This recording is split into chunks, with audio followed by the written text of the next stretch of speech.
بسم الله الرحمن الرحيم.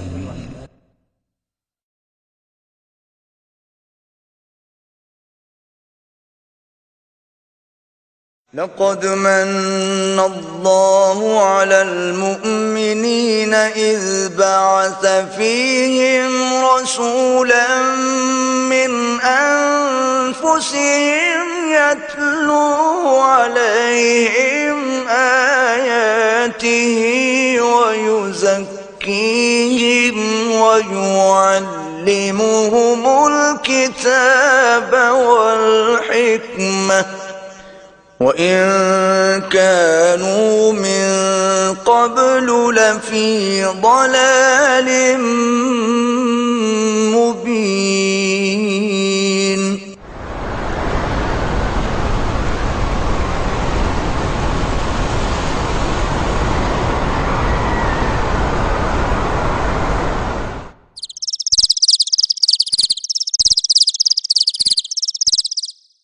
السلام عليكم ورحمة الله وبركاته. إن الحمد لله نحمده ونستعينه ونستغفره ونعوذ بالله من شرور أنفسنا ومن سيئات أعمالنا من يهده الله فلا مضل له ومن يضلله فلا هادي له وأشهد أن لا إله إلا الله وحده لا شريك له وأشهد أن محمدا عبده ورسوله صلى الله تعالى عليه وعلى آله وصحبه وسلم تسليما كثيرا. أما بعد فإن خير الحديث كتاب الله وخير الهدي هدي محمد صلى الله عليه وسلم وشر الأمور محدثاتها وكل محدثة بدعة وكل بدعة ضلالة وكل ضلالة في النار. أعوذ بالله من الشيطان الرجيم. اليوم أكملت لكم دينكم وأتممت عليكم نعمتي ورضيت لكم الإسلام دينا.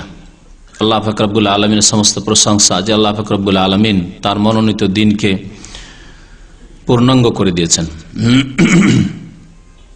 সে আল্লাহর যাবতীয় প্রশংসা যে আল্লাহ পাক রব্বুল আলামিন প্রিয় রাসূল সাল্লাল্লাহু আলাইহি সাল্লামকে প্রেরণ করে যা কিছু আমাদের জন্য কল্যাণ সে সম্পর্কে আমাদেরকে জানিয়ে দিয়েছেন, আর যাতে রয়েছে আমাদের অকল্যাণ অমঙ্গল সে সম্পর্কে সতর্ক করে দিয়েছেন।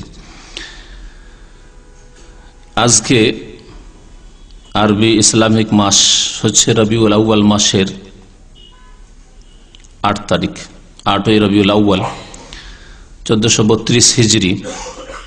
এই রবিউল আউয়াল মাসে আমাদের ভারত উপমহাদেশে একটি বড় বিদআত হয়ে থাকে, সে সম্পর্কে আলোচনা করা আবশ্যক।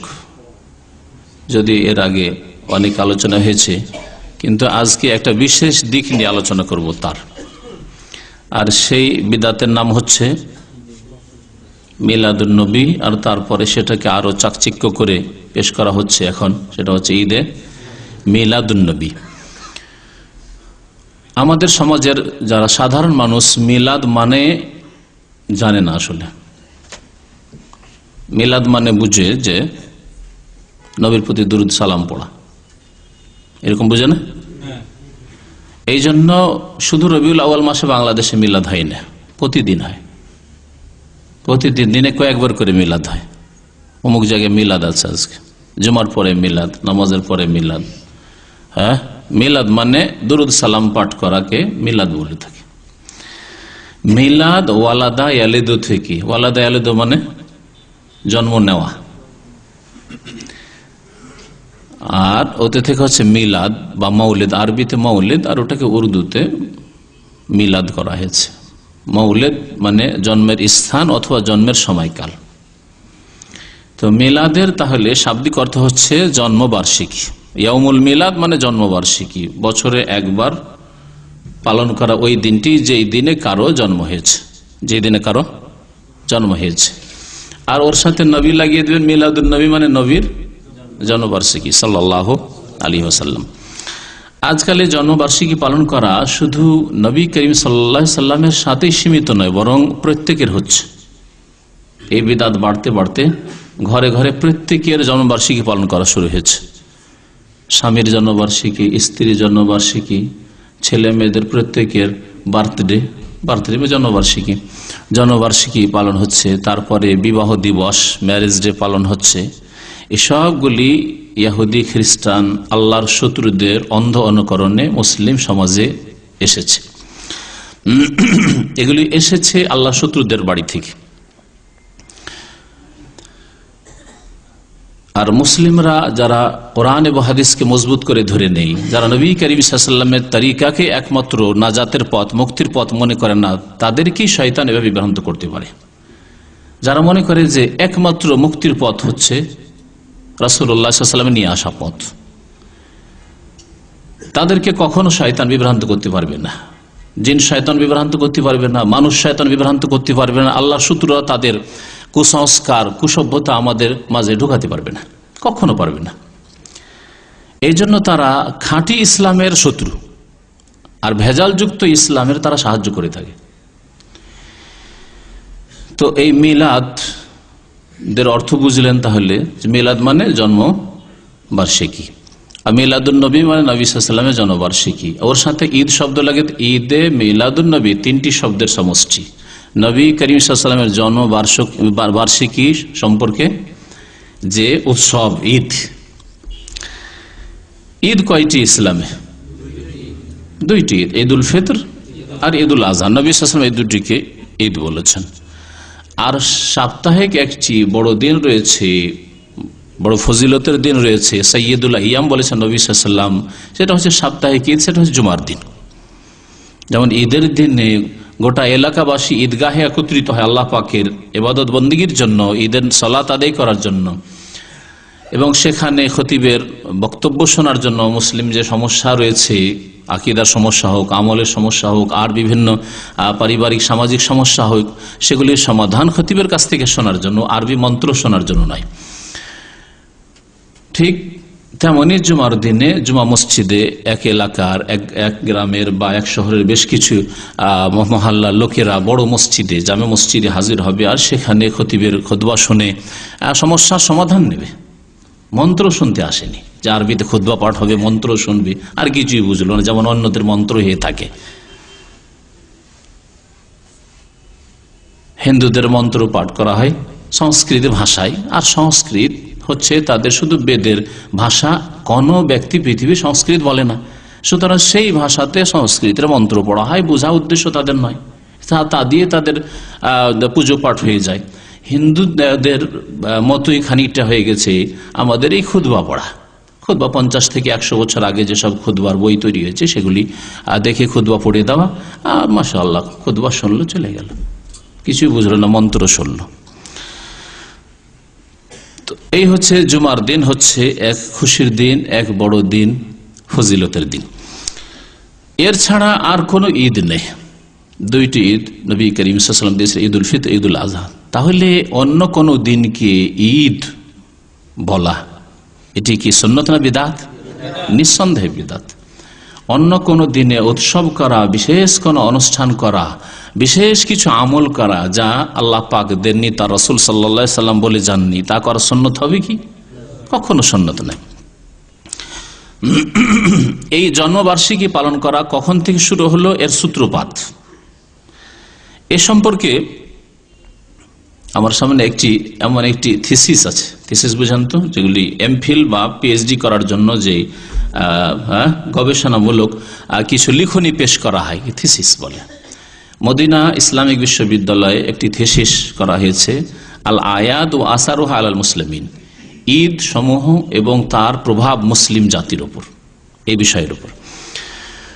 তো তাতে বেশ কিছু ঈদ, সুন্নতি ঈদ আর বিদাতি ঈদ, সবগুলি উল্লেখ করা হয়েছে, কখন থেকে শুরু হলো, আর কিভাবে শুরু হলো, কোত্থেকে আসলো। আজকে আমাদের সামনে আছে ঈদে মিলাদুন্নবী।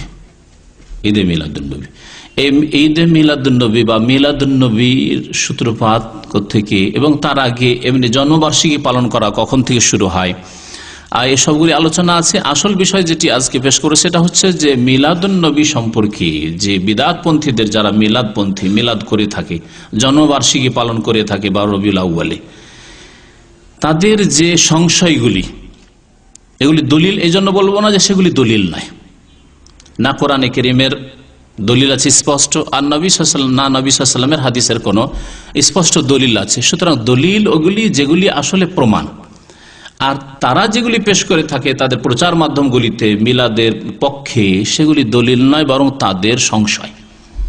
আর মানুষের সংশয় হচ্ছে বড় এক ব্যাধি। সংশয় হচ্ছে বড় ব্যাধি। অধিকাংশ পাপ হয় যেগুলি আকীদার পাপ, শিরকের পাপ, কুফরি পাপ, বিদাতের পাপ, সেগুলির পিছনে ব্যাধি হচ্ছে সংশয়ের ব্যাধি। অন্তরে দুই রকমের ব্যাধি আছে। অন্তরে মানুষের কলবে, হৃদয় দুই রকমের রোগ আছে। এক রোগ হচ্ছে মারাজুস শুবহাত, সংশয়ের ব্যাধি, সন্দেহ, সংশয়, দ্বন্দ্ব। এই দ্বন্দ্ব, সঠিক জিনিস বুঝে উঠতে পারছে না বা বুঝে উঠতে চেষ্টা করছে না, বুঝে উঠবে না, সে অন্তরকে বন্ধ করে দিয়েছে, যার ফলে কুফরিতে আছে, না হয় শিরকে আছে, না হয় বিদাতে আছে। তাহলে কুফরি, আর অধিকাংশ মানুষ পৃথিবীতে কুফরিতে আছে। কাফেরের সংখ্যা বেশি না মুসলিমের সংখ্যা বেশি? কাফেরের সংখ্যা বেশি। তাহলে অধিকাংশ মানুষ কুফরিতে আছে। মুশরিকের সংখ্যা বেশি, বহুত্ববাদীর সংখ্যা বেশি না একত্বে বিশ্বাসীদের সংখ্যা বেশি? মুশরিকদের সংখ্যা বেশি। তাহলে শিরকের পিছনে দলিল হচ্ছে সংশয়। তাদের সংশয়, আল্লাহকে সরাসরি কি করে পেতে পারি, সেখান পর্যন্ত পৌঁছার সিঁড়ি লাগবে। আর সিঁড়ি হচ্ছে ওয়াসিলা। মুসলিম মুশরিক তারা ওয়াসিলা বলে থাকে, যারা অমুসলিম মুশরিক পৌত্তলিক তারা বলে মাধ্যম লাগবে, মাধ্যম লাগবে। সে মাধ্যম হচ্ছে হয় দেবী দেবতা, গঙ্গা যমুনা, পুতুল প্রতিমা, আর না হলে ওলি মুর্শেদ, পীর, ওলি আউলিয়া। এইগুলি হচ্ছে সংশয়। এই সংশয়ের কারণে মুশরিকরা শিরকে লিপ্ত আছে, সংশয়ের কারণে নাস্তিক নাস্তিকতায় নিমজ্জিত আছে, সংশয়ের কারণে কাফের কুফরিতে লিপ্ত আছে। আর বিদাতিরাও বিদাত করে থাকে। যে কোনো বিদাতের পিছনে যে ধর্মীয় রং দেওয়া হয়েছে এবং ধর্ম মনে করে করা হচ্ছে, নেকির আশায় করা হচ্ছে, আমার অনেক নেকি হইল, এর দ্বারা আমি মুক্তি পাবো, এর দ্বারা রাজাত পাবো, এর দ্বারা আল্লাহ সন্তুষ্টি হবে, এর দ্বারা নবীর মহব্বত প্রমাণিত হবে। যে কোনো বিদাত নেন, শবে বরাতের বিদাত নেন, আর মিলাদুন নবীর বিদাত নেন, আর কবর গুলি পাকা করে তার নাম মাজার দেওয়ার বিদাত নেন, আর সেই কবরে চাদর চড়ানোর বিদাত নেন, কবরে তওয়াফ করার বিদাত নেন, কবরে গিয়ে তেনা বাঁধার বিদাত নেন, কবরে গিয়ে ফরিয়াদ করা চাওয়ার বিদাত নেন। সবগুলির পিছনে কোন রোগ কাজ করছে? মারজুস শুবহাত, সংশয়ের রোগ। সংশয়। ওলিয়া উলিয়ার তাজিম করতে হবে না, সম্মান করতে হবে না? রাসূলুল্লাহ সাল্লাল্লাহু আলাইহি ওয়াসাল্লামের তাজিম কি করলাম? সারা বছর কিছুই করতে পারলাম না, একটা দিনও করবো না। সংশয়, দ্বন্দ্ব। একটু চিন্তা করে দেখলো না যে এইভাবে তাজিম, যারা সত্যিকার অর্থে তাজিম করেছেন, জান মাল সবকিছুর কুরবানি করে সমস্ত ধন সম্পদ আবু বকর সিদ্দিককে নিয়ে এসে হাজির করে দিচ্ছেন, জান প্রস্তুত। নবী সাল্লাল্লাহু আলাইহি ওয়াসাল্লামের হেফাজতের জন্য সমস্ত ছিদ্র কাপড় ছিঁড়ে ছেড়ে বন্ধ করে, ছিদ্র একটা থেকে গেল, বন্ধ হলো না, তখন নিজের পা দিয়ে দিলেন। কে? আবু বকর সিদ্দিক রাদিয়াল্লাহু তাআলা আনহু, সূর পাহাড়ের গুহায়। তিনি তো এই জনবার্ষিকী পালনের মাধ্যমে নবীর মহব্বত পেশ করেননি, নবীর তাজিম পেশ করেননি। ওই সব বুঝার কথা কখনো তাদের ব্রেনে আসলো না। সংশয়ের ব্যাধির কারণে এক কথায় শিরক, কুফরি, বিদাত হয়ে থাকে, আর এদেরই সংখ্যা পৃথিবীতে বেশি। আর একটি রোগ হচ্ছে মারজুস শাহওয়াত, কুপ্রবৃত্তি। শাহওয়া মানে খাহিশ, প্রবৃত্তির অনুসরণ, খেয়াল খুশি, মনে যা লাগে তাই করা। এই যে অন্তরের চাহিদা, মনের কামনা বাসনা পূরণ করা, মনে যা লাগে, মনে লাগে ঘুমাইতে ঘুমাইলেন, মনে লাগে জেনা ব্যভিচার করতে করলেন, মনে লাগে প্রেম আলাপ করতে প্রেম আলাপ করলেন, মনে লাগে ধন সম্পদ জমা করতে, তা তো হালাল পয়সা দিয়ে হচ্ছে না, বেতন 500, 700, 1000, এই দিয়ে কি হবে, সুতরাং হারাম খাওয়া। এইভাবে যত রকমের ফাসেকি কাজ আছে, ফরজ ওয়াজিব ছাড়া, আর হারাম নাজায়েজ কাজ করা, হারাম ভক্ষণ করা, জুলম অত্যাচার করা, খুন করা, জেনা ব্যভিচার, মদপান করা, এগুলির পিছনে কারণ হচ্ছে কোন ব্যাধি? মারজুস শাহওয়াত, কুপ্রবৃত্তির ব্যাধি। শাহওয়াত, কুপ্রবৃত্তির রোগ আছে অন্তরে, দুই রকমের রোগ আছে। এই দুই রকমের রোগের কথা কোরআন কারীমে আল্লাহ পাক উল্লেখ করে। সূরা আহজাবে আল্লাহ পাক এই অন্তরের কুপ্রবৃত্তির অনুসরণের রোগের কথা আল্লাহ উল্লেখ করেছেন। ফায়াত মাআল্লাযী ফী কলবিহি মারাদ, হে মহিলারা, ফালা তাখযানা বিল কওল, তোমরা মিষ্টি সুরে কথা বলিও না অপর পুরুষের সাথে, যদি মিষ্টি সুরে কথা বলো, ভাই কেমন আছেন, ভালো আছেন, আসবেন না আমাদের বাড়ি, কেন আসেন না, রাগ করেছেন নাকি, কি ব্যাপার, অনেকদিন দেখি না, এই যদি মিষ্টি সুরে কথা বলো, তাহলে ফায়াত মাআল্লাযী ফী কলবিহি মারাদ, যার অন্তরে ব্যাধি আছে, শাহওয়াতের ব্যাধি, সে লোভ লালসায় পড়ে যাবে। একদিন তো আমি শুধু জিজ্ঞেস করে ভাই কোথায়, তাতে অনেক কথা শুনেছি, আর একদিন টেলিফোন করলে আর 5 মিনিট বাড়বে, আর একদিন 10 মিনিট, আর একদিন আধা ঘন্টা, এই করে এখন মনের যা উদ্দেশ্য স্বার্থ সবকিছুই পেশ করা যাবে। শয়তান এইভাবে পাপ করাচ্ছে মারজুস শাহওয়াত। আর মারজুস শুবহাত মুনাফিকদের কথা আল্লাহ পাক রব্বুল আলামিন বর্ণনা করতে গিয়ে কোরআনে কারিমে বলেছেন সূরা বাকারার প্রথম দিকেই, ফি কুলুবিহিম মারাদুন ফাযাদাহুমুল্লাহু মারাদা, তাদের অন্তরে ব্যাধি আছে, সুতরাং আল্লাহ পাক তাদের ব্যাধিকে আরো বৃদ্ধি করে দিয়েছেন। তাদের অন্তরে, মুনাফিকদের অন্তরে কি ব্যাধি আছে? হ্যাঁ, সংশয়ের ব্যাধি। হ্যাঁ, দেবী দেবতা বাপ দাদার পূর্বপুরুষের ধর্ম ছেড়ে দিয়ে মুহাম্মদের কথা শুনবো সাল্লাল্লাহু আলাইহি সাল্লাম, এক আল্লাহ, এই কোন কথা হইল?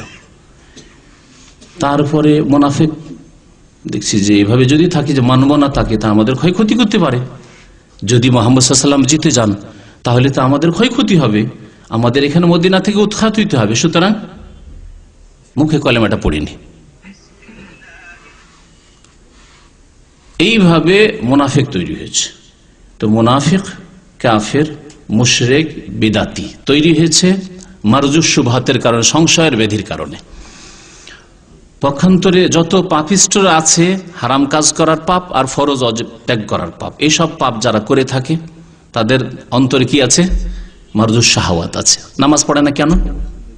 মারজুস শাহওয়াত, কুপ্রবৃত্তির ব্যাধি। মন চায় না মসজিদে যেতে, ঘুমাতে ইচ্ছা করে, খেলা দেখতে ইচ্ছা করে, ফিল্ম দেখতে ইচ্ছা করে, পাপের কাজ ভালো লাগে, নেকির কাজ ভালো লাগে না। তো বলছিলাম যে আসল বিষয় দিয়ে ফিরে আসি, মিলাদ। এই মিলাদের বিদাতের পিছনে তাহলে কোন রোগ কাজ করছে? সংশয়ের ব্যাধি। যাদের অন্তরে সংশয় আছে তারাই এই জন্মবার্ষিকী পালন করতে পারে, সে নবী করিম সাল্লাল্লাহু আলাইহি সাল্লামের হোক, আর নিজের স্ত্রীর হোক, নিজের হোক, অথবা ছেলে মেয়েদের হোক, বার্থডে, জন্মবার্ষিকী পালন করবে ওরা যাদের অন্তরে সংশয়ের ব্যাধি আছে। আরে ছেলে মেয়েরা, এদের লালন পালনে কত কষ্ট করি, ওদের জন্মের দিনটাও স্মরণ করবো না, ওই দিন কেক কাটবো না, একটু মুখ মিষ্টি করবো না, কাউ কিছু খাওয়াবো না। এই যে শয়তান এইভাবে গোমরা করলাম। বিবাহর দিন, একটা খুশির দিন, ম্যারেজ ডে, আর সেই দিনটাও স্মরণ করবো না, স্ত্রী কিছু উপহার দেবো না, ওই দিনও সারা বছর দিতে পারলাম না, কমপক্ষে সেই দিন তো কিছু দিতে হবে। হ্যাঁ, দুইজনে না দিলেও রাগ করবে স্ত্রী, কিছু দিতে হবে, তো সেই দিন একটু খুশি আমোদ ফুর্তি তো করতে হবে। শয়তান কিভাবে গোমরা করছে, লেগে আছে আমাদের পিছনে ইবলিস শয়তান পথভ্রষ্ট করার জন্য। তো এই বার্ষিকী পালন করা শুরু হয় প্রথম ফেরাউনরা শুরু করে। ফেরাউন মানে কোন এক লোকের নাম না, মিশরের যেসব প্রাচীন যুগে রাজা হয়তো, শাসক হয়তো, সবগুলোকে ফেরাউন বলতো। ওর বহু বচন আছে ফারায়েনা। অনেক ফেরাউন এসেছে, তার মধ্যে এক ফেরাউন মুসা আলাইহিস সালামের জামানায় এসেছিল, মুসা আলাইহিস সালামের সাথে তার দ্বন্দ্ব হয়, তারপরে আল্লাহ পাক তাকে ডুবিয়ে ধ্বংস করেন। তার আগে অনেক ফেরাউন এসেছে। তো ফেরাউনরা এবং গ্রিকরা, গ্রিক সভ্যতা খুব প্রাচীন সভ্যতা, এই গ্রিকরা এরা তাদের দেবী দেবতার নামে অনেক অনুষ্ঠান করত, অনেক দিবস পালন করত, এবং সেগুলিকে তারা তাদের উৎসব ঈদে পরিণত করেছে। তাদের সেগুলি ঈদ ছিল। এইভাবে বিভিন্ন দিনে আছে। মুসলিম সমাজে আরো বেশ কিছু উৎসবের দিন আছে। ওরস, বছরে কত ওরস আছে ভাবতে পারেন আপনি? তরিকতের বইগুলি পড়ে দেখেন তাহলে বুঝবেন। কিছুদিন আগে শাহজালালের জীবনের বই আমার কাছে আসলো, তো একটু দেখলাম, নজর ফিরিয়ে দেখলাম শাহজালালের জীবনীতে তার জীবনকে কেন্দ্র করে 3টি ওরস আছে। তাদের কাছে ওরস মানে বুঝেন? ওরস মানে কি বুঝেন? জন্ম না মৃত্যু? কোন বার্ষিকীকে বলে ওরস? না, ওটা শাব্দিক অর্থ হচ্ছে ওরস মানে বিবাহ, কিন্তু শাহজালালকে কেন্দ্র করে অথবা খাজা মঈনুদ্দিন চিশতিকে তার ওরস লাগবে, অমুক পীরের ওরস লাগবে, এর মানে কি? মৃত্যুবার্ষিকী। তারা মৃত্যুবার্ষিকী ইয়াউমুল ওয়াফাত বলে না, ওয়াফাতের দিন বলেন না, হ্যাঁ, মৃত্যু দিবস বলেন না, বেয়াদবি হয়ে যাবে। যেমন পীরের কবরকে যদি কবর বলে বেয়াদবি হয়ে যাবে, মাজার বলতে হবে, তাই না? নবীর কবরকে কবর বললে বেয়াদবি হয়ে যাবে, অথচ সাহাবে কেন কবর বলেছেন, কবর নবী সাল্লাল্লাহু আলাইহি ওয়াসাল্লাম, কি বলতে হবে? রাউজা বলতে হবে নবীর কবরকে। এই যে বিদাতি পরিভাষা, বিদাতি ধারণা, ঠিক তেমনই বিদাতি ধারণা হচ্ছে পীর ওলি আউলিয়ার মৃত্যু দিবসকে মৃত্যু দিবস বলা বেয়াদবি। তারা তো মরেননি, তারা তো জীবিত চাইতে বেশি শক্তিশালী, তারা তো সবকিছু দিতে পারেন। সুতরাং কি বলতে হবে? একটা নতুন নাম আবিষ্কার করতে হবে, যা কোরআনেও নেই, হাদিসেও নেই। সেটা হচ্ছে মৃত্যু দিবসের নাম হচ্ছে পীর ওলি যদি হয় ওরস দিবস। আর উর্স মানে হচ্ছে বিবাহ। তো বিবাহর সাথে আবার এর কি সম্পর্ক? এই নাম কেন হইলো, এই নাম কেন আবিষ্কার করলো? হাসার কথা আর বড় দুঃখজনক কথা, বড় বেয়াদবি কথা, লজ্জা লাগে এরকম বেয়াদবি কথা বলতে। তারা বলে যে ওলি ছিলেন আশেক আর আল্লাহ পাক মাসুক। আশেক মাসুকে দেখা সাক্ষাৎ হয় না, পেরেশান ফানা আল্লাহ পাকের ফানা বিলীন লয় হওয়ার জন্য। এই করতে করতে শেষ মৃত্যুতে একবারে পুরোপুরি এখন আশেক মাসুকের মিলাপ হয়েছে।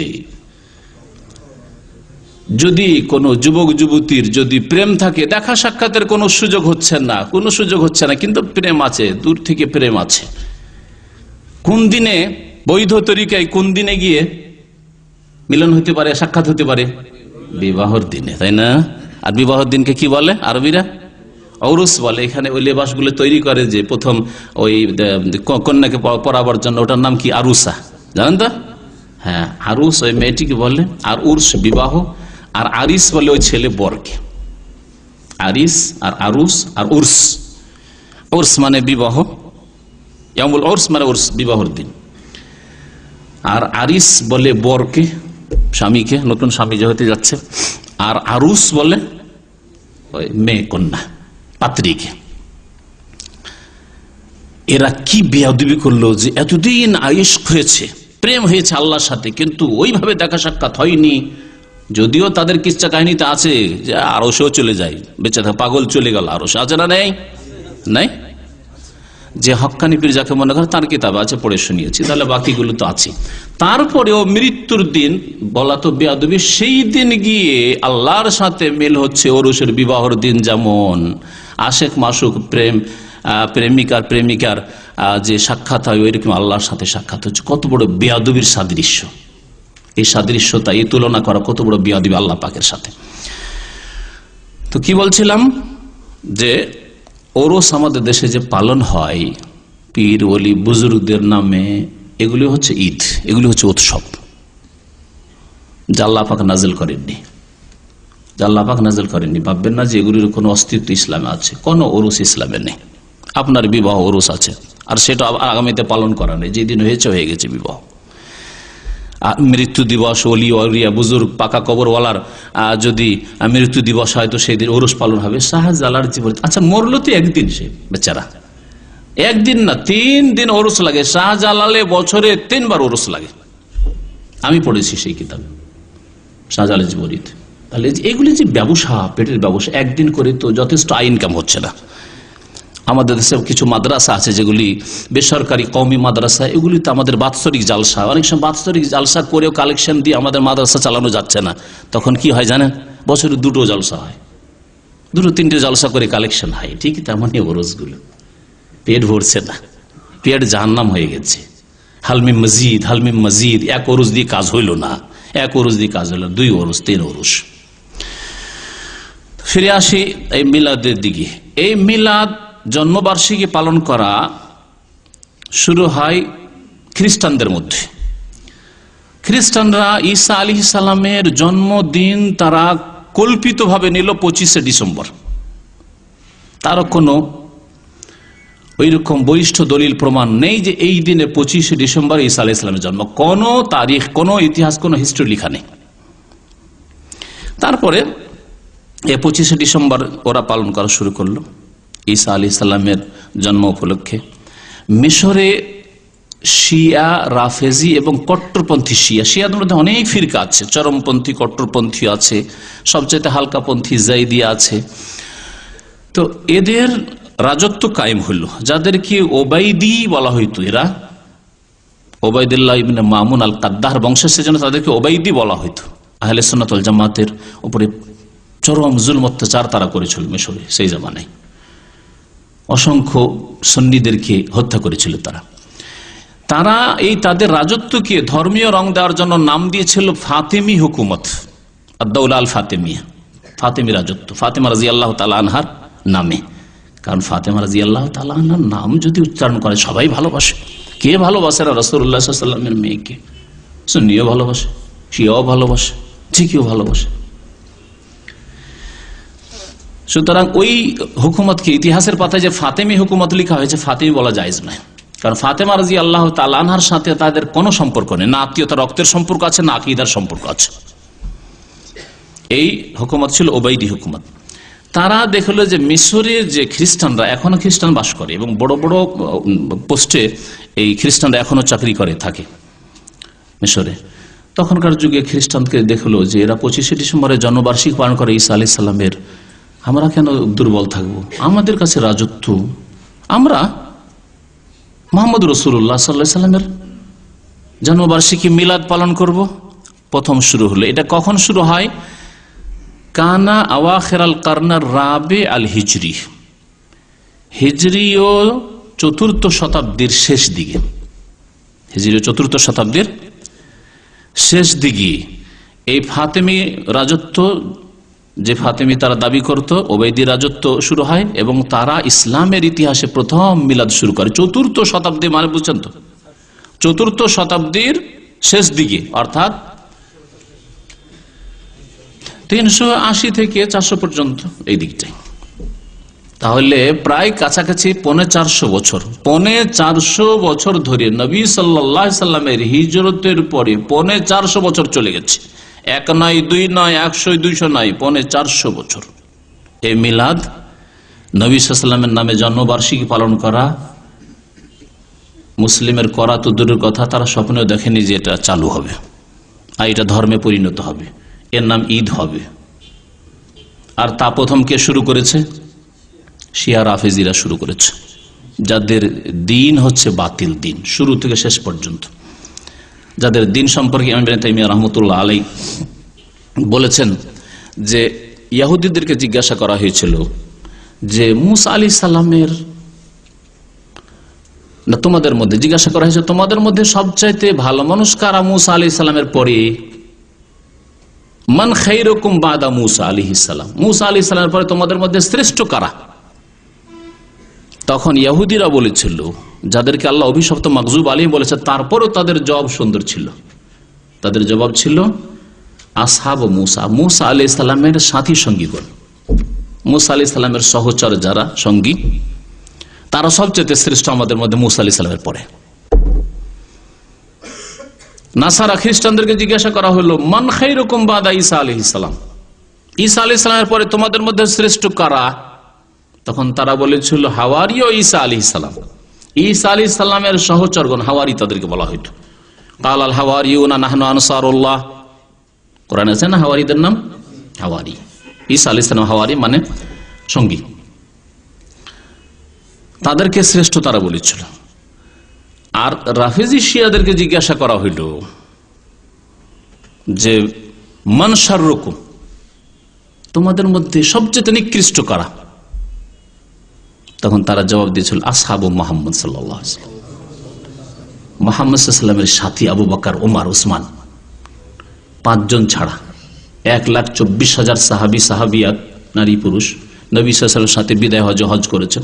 তার মধ্যে মাত্র 5 জন ছাড়া বাকিগুলি সবচেয়ে নিকৃষ্ট। কিয়ামত পর্যন্ত যত মানুষ আসবে তার মধ্যে নিকৃষ্ট এরা।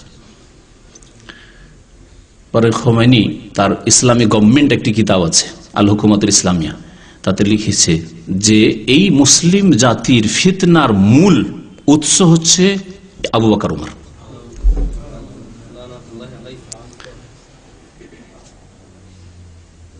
আল্লাহ পাক তাদের জন্য যথেষ্ট।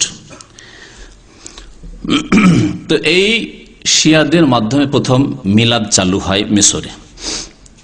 তারপরে তারা শুধু নবী সাল্লাল্লাহু আলাইহি ওয়াসাল্লামের জন্মবার্ষিকী চালু করেনি।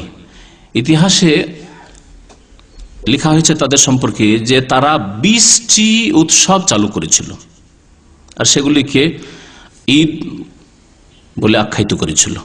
তার মধ্যে 6টি ছিল মিলাদ মানে জন্মবার্ষিকী, যেগুলি তারা আবিষ্কার করেছিল, প্রথম হচ্ছে মৌলিদুন নবী সাল্লাল্লাহু আলাইহি ওয়াসাল্লাম, নবী সাল্লাল্লাহু আলাইহি ওয়াসাল্লামের জন্মবার্ষিকী।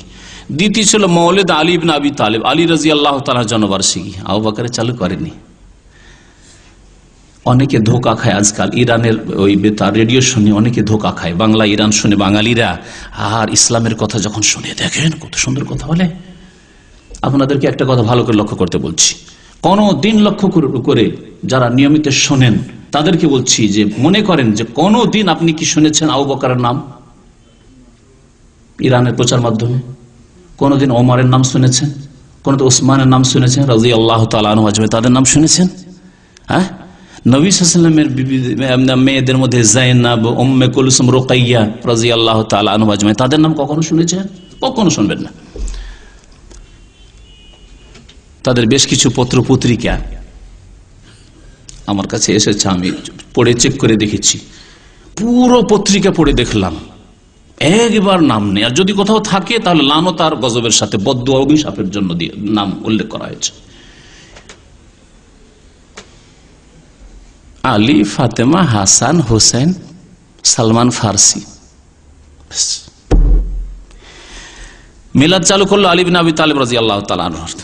মিলাদ চালু করলো মাউলিদুল হাসান, হাসানের, অল হুসাইন, হুসাইনের, ফাতেমার রাদিয়াল্লাহু আনহার। এই মিলাদগুলি চালু করেছিল মিশরে এই রাফেজি সরকার, ওবাইদি সরকার। এটা হলো মিশরের ইতিহাস। তারপরে সপ্তম শতাব্দীর শুরুতে অথবা ষষ্ঠ শতাব্দীর শেষ দিকে, তার মানে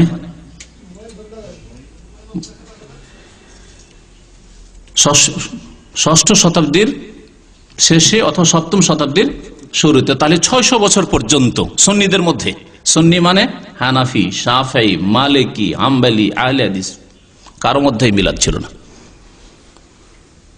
আজকে ভারতে, বাংলাদেশে যারা মিলাদ পালন করে তারা কারা? মাযহাবের দিক দিয়ে হানাফি। হানাফিদের মধ্যে 600 বছর পর্যন্ত মিলাদ ছিল না। শাফেঈদের মধ্যে, ইন্দোনেশিয়ায় মিলাদ পালন করে, কেরালাতে বিদাতিরা মিলাদ পালন করে শাফেঈ। শাফেঈদের মধ্যে 600 বছর পর্যন্ত কোন মিলাদের হদিস ছিল না। হাম্বলি আলহামদুলিল্লাহ এই বিদাত থেকে পাক আছে, যদিও হতে পারে অন্য কোথাও, কিন্তু সৌদি আরবে হাম্বলিরা আছে, তারা মিলাদ থেকে পাক আছে। মিলাদ এখানে তারা করে না। আর এখানে যারা সালাফি লোক, কোরআন হাদিসের অনুসারী, তারা আলহামদুলিল্লাহ পাক আছে। আর কোরআন এবং হাদিসের অনুসারী সালাফি তারাই যারা কোরআন হাদিসের অনুসরণ করে।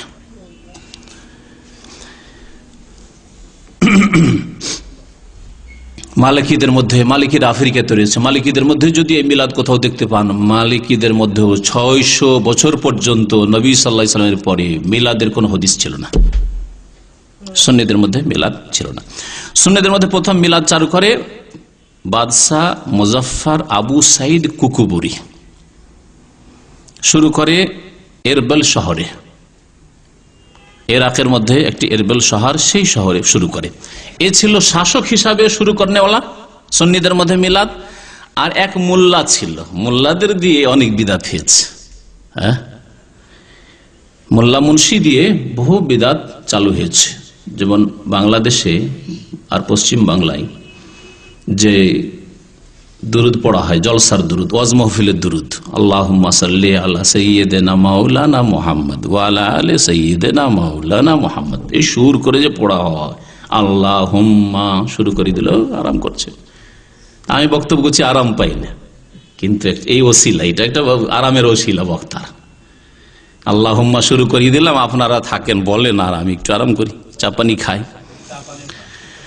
তো এই যে দুরুদ, যে দুরুদ চালু করেছে, কে বলতে পারেন? পাবনার মুন্সি মেহরুল্লাহ, এই যে মোল্লা মেহরুল্লাহ।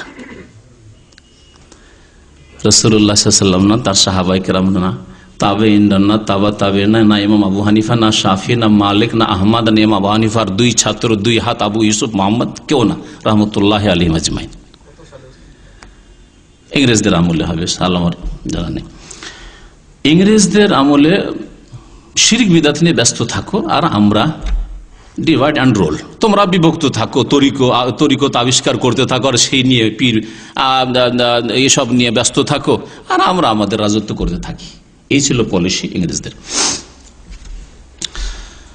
এই উমার মোল্লা শুরু করে মুসেল নামক শহরে, এখনো মুসেল শহর খুব প্রসিদ্ধ ইরাকের মধ্যে, শুরু করে 7ম শতাব্দীর শুরুতে। তো এই দিকে একদিকে যে কোনো বিদআত চালু করতে হইলে দুটো শক্তি যদি একত্রিত হয় তাহলে তাতে রং লেগে যায়, তাই না? সুন্দর হয়ে উঠে। তখন এক শক্তি হচ্ছে প্রশাসনের শক্তি, কারণ প্রশাসনের সামনে দাঁড়াবে কে, যা করতে চায় তাই করবে।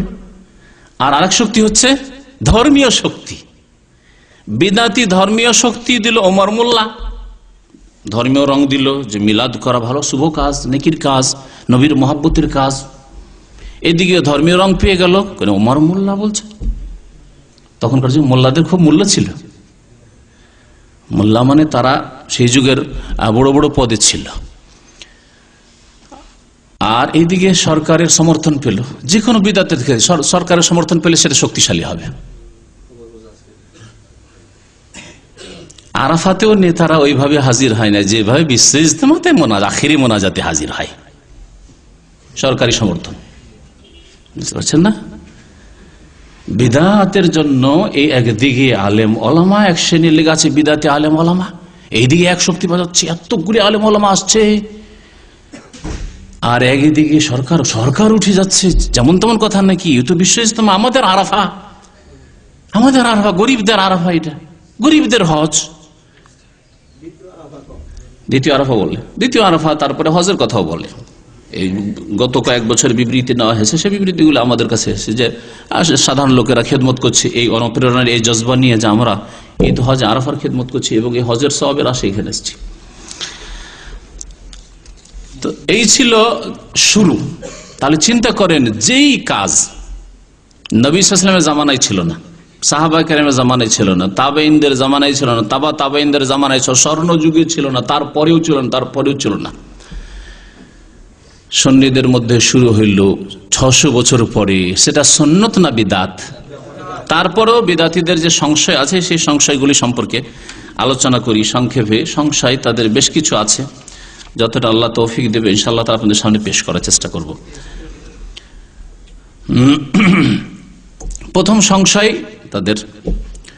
প্রথম সংশয় হচ্ছে ইমাম সুয়ুতি উল্লেখ করেছেন।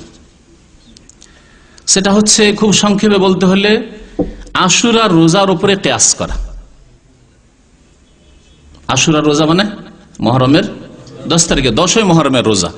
10ই মুহররমের রোজা নবী করিম সাল্লাল্লাহু আলাইহি ওয়াসাল্লাম রেখেছেন, তার আগে রেখেছেন মুসা আলাইহিস সালাম এবং তার সাথীরা, বনি ইসরায়েলরা। কি জন্য রোজা রেখেছিলেন? ফাসামাহু মুসা শুকরান লিল্লাহ, মুসা আলাইহিস সালাম আল্লাহ পাকের শুকরিয়ায় রোজা রেখেছেন। নবী সাল্লাল্লাহু আলাইহি ওয়াসাল্লাম নাহনু আহাক্কু বিমুসা মিনকুম, তাহলে হে ইহুদিরা, তোমাদের চাইতে আমরা বেশি অধিকার রাখি যে এই রোজা আমরা রাখবো, এই সিয়াম পালন করব। মুসা আলাইহিস সালাম অনুসরণের বেশি অধিকার রাখি, কারণ মুসা আলাইহিস সালাম আল্লাহর তাওহীদ নিয়ে এসেছিলেন, আল্লাহ প্রদত্ত দিন নিয়ে এসেছিলেন, আর আমিও আল্লাহ প্রদত্ত দিনকে কমপ্লিট করার জন্য এসেছি। তাহলে এই রোজা ছিল শুকরানা রোজা। তাহলে বিজয়ের দিনে, যেদিন আল্লাহর শত্রু ফিরাউন এবং ফিরাউনের দল ধ্বংস হয়েছে এবং আল্লাহ পাক মুসা আলাইহিস সালামকে সম্মানিত করেছেন, তার অনুসারীদেরকে আল্লাহ পাক সম্মানিত করেছেন, জালেমদের কবল থেকে রক্ষা করে, সেই দিনে যদি শুকরানা রোজা রাখা হয়, তা নবী করিম সাল্লাল্লাহু আলাইহি সাল্লামের জন্মদিবসে, যার মাধ্যমে আমরা হেদায়েত পেয়েছি, সেই দিনে কেন আমরা শুকরিয়া আদায় করব না? আর সেই শুকরিয়া হচ্ছে ঈদে মিলাদুন নবী করা, জন্মবার্ষিকী পালন করা। যুক্তি দেখলেন, যুক্তি, কিয়াস, যুক্তি।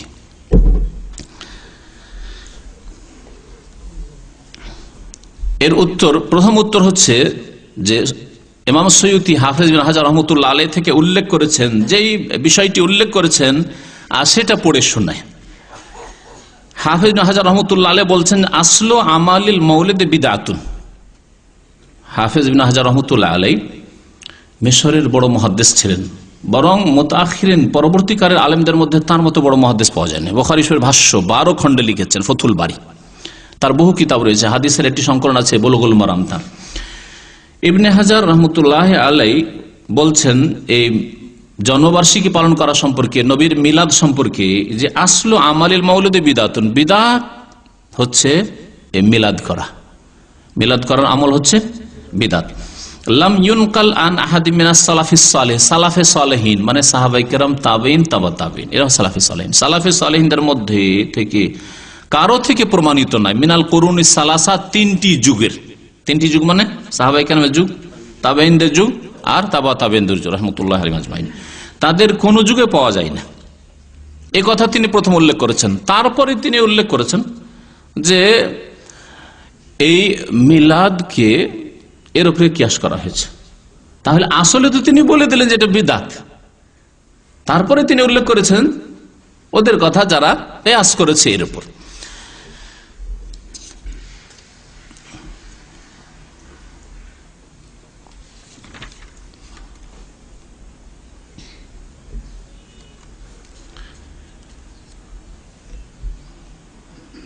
দ্বিতীয় উত্তর হচ্ছে যে কোনো ইবাদত বন্দেগী, আচ্ছা মিলাদ করা নেকির আশায় করেন না নেকির আশায় করেন না? নেকির আশায়। তো যেই কাজটা নেকির আশায় করা হয় সেটা কি ইবাদত নয়? ইবাদত। তাহলে মিলাদ করা হচ্ছে তাদের নজরে যারা করছে ইবাদত।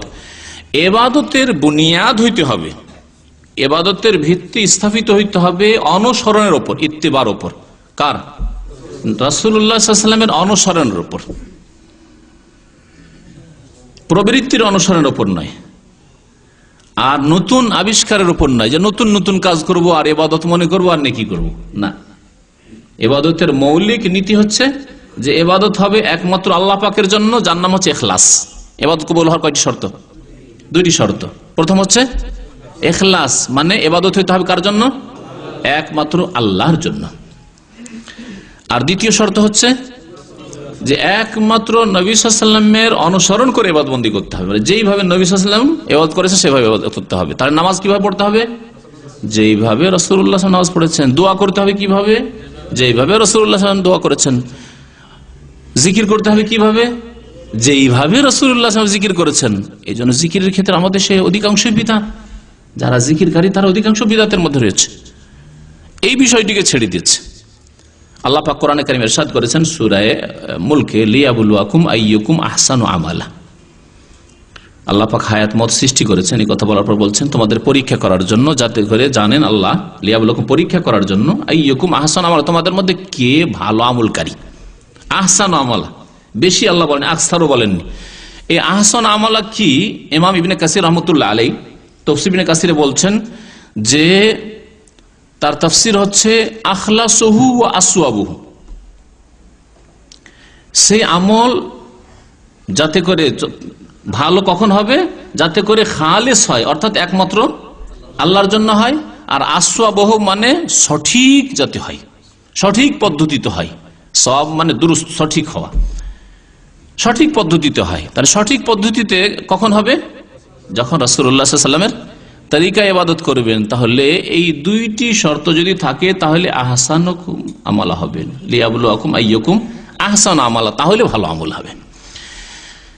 তো মিলাদে যখন নেকির আশা রাখছেন তাহলে এতে অনুসরণ হইতে হবে নবী সাল্লাল্লাহু আলাইহি ওয়াসাল্লামের, খোলাফায়ে রাশেদিনের, সাহাবায়ে কেরামের, তারা করেছেন। বরং তারপরেও কয়েকশো বছর হয়নি, এ কথা এর আগে বললাম। আল্লাহ পাক রব্বুল আলামিন ইরশাদ করছেন সূরা জাসিয়ার আয়াত নম্বর 18-19, সুম্মা জাআলনাকা আলা শরীআতিম মিনাল আমর। আল্লাহ বলছেন সুম্মা জাআলনাকা আলা শরীআতিম মিনাল আমর, হে নবী তোমাকে আমার এক শরীয়তের উপর রেখেছি। তাই আল্লাহ পাক যে দিন দিয়েছেন, নবী সাল্লাল্লাহু আলাইহি ওয়াসাল্লামকে এক শরীয়ত দান করেছেন, সেই শরীয়ত তিনি পৌঁছিয়ে গেছেন। এমন না যে নিজে তিনি খেয়াল খুশি ইবাদতবন্দি করেছেন, নিজে খেয়াল খুশি আমল করেছেন না। সুম্মা জাআলনাকা আলা শরীআতিম মিনাল আমরি, আমি তোমাকে আমার আদেশের ভিত্তিতে শরীয়তের উপর রেখেছি। ফাত্তাবিহা, সুতরাং সেই শরীয়তের তুমি অনুসরণ করবে, ইত্তেবা করবে। শরীয়তের কি করতে বলা হয়েছে? ইত্তেবা। যারা তরিকতপন্থী, মারেফতপন্থী তাদেরকে বলি, দেখান তো কোরআনে কারিমে কোন আয়াত আছে? আল্লাহ যেমন বলছেন যে তোমাকে শরীয়তের উপর রেখেছি, কোথায়? তরিকতের উপর রেখেছি, মারেফত দিয়েছি, আর হাকিকত দিয়েছি, কোথায় আছে বলুন? এগুলো আবিষ্কার মানুষের, বিদাতি আকীদা, বিদাতি আমল, বিদাতি কোর্স, বিদাতি কোর্স এগুলি। ফাত্তাবি ওয়ালা তাত্তাবি আহওয়া আল্লাযিনা লা ইয়ালামুন, আর যেসব লোকেরা জানে না তাদের কুপ্রবৃত্তির অনুসরণ করিও না। তারা যা বলবে তাই শুনবে, যারা জানে না তাদের অনুসরণ করিও না। মিলাদ করা অনুসরণ হয় ওই মিশরের ওই বিদাতি শাসকদের, আর না হইলে ইরাকের বিদাতি সুন্নি শাসকদের।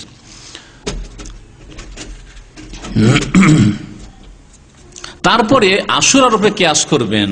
আশুরা ইবাদত হিসাবে নবী করিম সাল্লাল্লাহু আলাইহি ওয়াসাল্লাম নিজে আশুরা রোজা রেখেছেন, মুহররমের রোজা রেখেছেন, এবং শুধু রাখেননি বরং সাহাবায়ে কেরামদের তার জন্য উৎসাহিত করেছেন, তোমরা রোজা রাখো।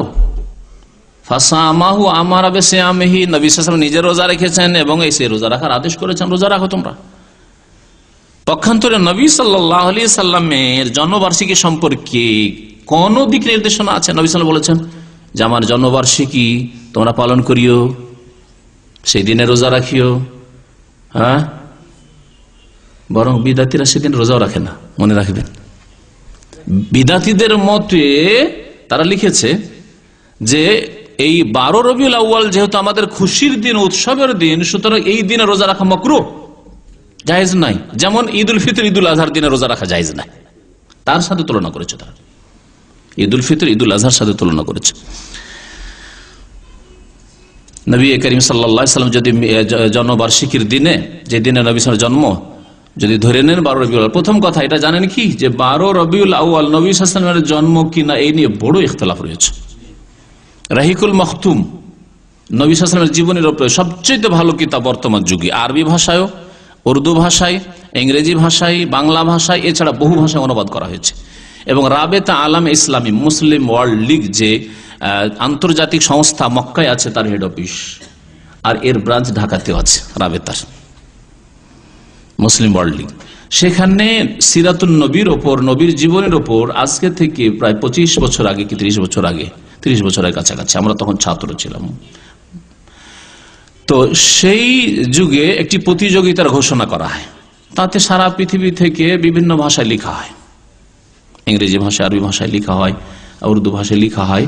তার মধ্যে ফার্স্ট প্রাইজ পেয়েছিলেন এই কিতাবের লেখক আল্লামা শেখ সফিউর রহমান মোবারকপুরি, আমার ওস্তাদ। তার কাছে আমি হানাফি মযহাবের সবচেয়ে বড় ফিকহের কিতাব হেদায়া পড়েছি, হেদায়া ওনার কাছে পড়েছি। তো সেই কিতাবে আছে নবী সাল্লাল্লাহু আলাইহি জন্মদিন কোন দিন, কে পড়েছেন? 9 রবিউল আউয়াল। কারণ তিনি গবেষণা করে, এবং তার আগে যারা গবেষণা করেছেন তার আগের আরেকটি কিতাবের তিনি উদ্ধৃতি দিয়েছেন। সেই কিতাবটি উর্দু ভাষায় লিখিত, সুলাইমান মনসুরপুরীর কিতাবের নাম হচ্ছে রাহমাতুল লিল আলামিন। সিরাতুন নবীর কিতাবটির নাম হচ্ছে রাহমাতুল লিল আলামিন। ওই কিতাবটি উর্দু আমি পড়েছি। ওই কিতাবে উনি গবেষণামূলক তথ্য পেশ করেছেন যে নবী সাল্লাল্লাহু আলাইহি ওয়াসাল্লামের জন্ম কি বারে হয়েছিল। প্রথম কথা বলতে পারেন সোমবারে। সোমবার ওই বছরে, যেই বছরে নবী সাল্লাল্লাহু আলাইহি ওয়াসাল্লামের জন্ম, সেই বছরে রবিউল আউয়াল মাসের সোমবার 12 তারিখ মোটে আসছে না, হয় 9 আর না হইলে আর এক সপ্তাহ চলে যাবে, তারপর 9 সাথে 16 হয়ে যাবে, 12তে আসছে না। আর সহিহ মুসলিমের রিওয়ায়াত হাদিস, আর এই হাদিস নিঃসন্দেহে সহিহ, কারণ সহিহ মুসলিমে রয়েছে, কোরআনের পর স্থান সহিহ বুখারী, তারপরে সহিহ মুসলিম। তাতে আছে যে নবী সাল্লাল্লাহু আলাইহি ওয়াসাল্লামের জন্ম কি বারে?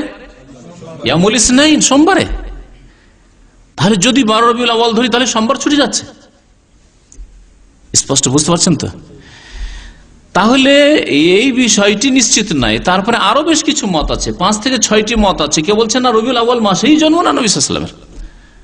আপনাদের প্রশ্ন করি, তাহলে নবী সাল্লাল্লাহু আলাইহি ওয়াসাল্লামের জন্ম তারিখ নিয়ে এত মতানৈক্য হইল কেন, ইখতিলাফ হইল কেন? এই জন্য যখন নবী সাল্লাল্লাহু আলাইহি ওয়াসাল্লামের জন্ম হয় তখন প্রথম কথা শিক্ষিত সমাজ ছিল না আজকালকার মতো ছেলেদের। আজকালও অনেকে লিখে রাখে না, বার্থ সার্টিফিকেট হয়ে আজকাল খানিকটা ডকুমেন্ট থাকছে, তারপর অনেকে বলতে পারবেন না, যাদের 5, 7টা 10টা ছেলে আছে বলতে পারবেন না সবগুলির হয়তো। তারপরে সাহাবায়ে কেরামরা, যদি এখানে ধর্মীয় কোনো কাজ থাকতো তাহলে সাহাবায়ে কেরাম পরে, নবী হওয়ার পরে সাহাবায়ে কেরামরা তো মুখস্থ রাখতেন যে ইয়া রাসূলুল্লাহ আমাদের তো কিছু করতে হবে আপনার জন্মদিবসে, সুতরাং ওই দিন তারিখটা তো আমাদের মনে রাখতে হবে, কিবারে হইল, কোন তারিখে হইল, কোন মাসে করব, স্মরণ করে নেবেন না? নবী সাল্লাল্লাহু আলাইহি ওয়াসাল্লামের কাছ থেকে জেনে নেবেন না? তার আত্মীয় স্বজনের কাছ থেকে জেনে নেবেন না? উচিত ছিল কিনা? যদি কিছু ধর্মীয় কাজ থাকতো নবী সাল্লাল্লাহু আলাইহি ওয়াসাল্লামের জন্মবার্ষিকী কেন্দ্র করে, তাহলে সাহাবারা অবশ্যই জেনে নিতেন সাহাবে কেরামরা জানেননি, তার মানে এই দিনকে জড়িয়ে কোনো কাজ, কোনো আমল ছিল না। যদি থাকতো তো সাহাবে কেরাম অবশ্যই সেই দিনকে মুখস্থ রাখতেন, আর পরে ঐতিহাসিকদের কোনো দ্বিমত হইতো না, কোনো দ্বিমত হইতো না। এটাও স্পষ্ট প্রমাণ করে যে নবী সাল্লাল্লাহু আলাইহি ওয়াসাল্লামের জন্মবার্ষিকী বলে কিছু সাহাবায়ে কেরামদের কাছে ছিল না, থাকলে অবশ্যই তারা মনে রাখতেন সেই দিন। দ্বিতীয় সংশয় তাদের, যেটা দলিল হিসেবে তারা পেশ করে, সেটা হচ্ছে বাইহাকির একটি হাদিস আছে, আনাস রাদিয়াল্লাহু তাআলা আনহু থেকে বর্ণিত, আন্নান নবী সাল্লাল্লাহু আলাইহি ওয়াসাল্লাম আক্কা আন নাফসিহি বাদান নবুওয়া, নবী সাল্লাল্লাহু আলাইহি ওয়াসাল্লাম নবী হওয়ার পরে তার নিজের আকিকা নিজেই করেছেন। এটা দলিল। কেমন দলিল? কিয়াস, কিয়াস দলিল। হাদিসে তো আকিকার কথা আছে, তো মিলাদ কি করে আসলো বলছে? কিয়াস, কিয়াস যুক্তি। কি যুক্তি?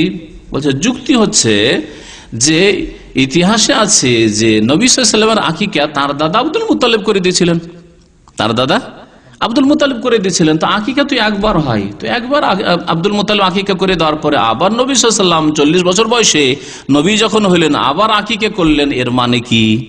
বিদাতি মিলাদিরা বলছে এর মানে হচ্ছে নবী সাল্লাল্লাহু আলাইহি ওয়াসাল্লামের শুকরানা পেশ করা, ওই দিনে উৎসব করা, খুশি করা।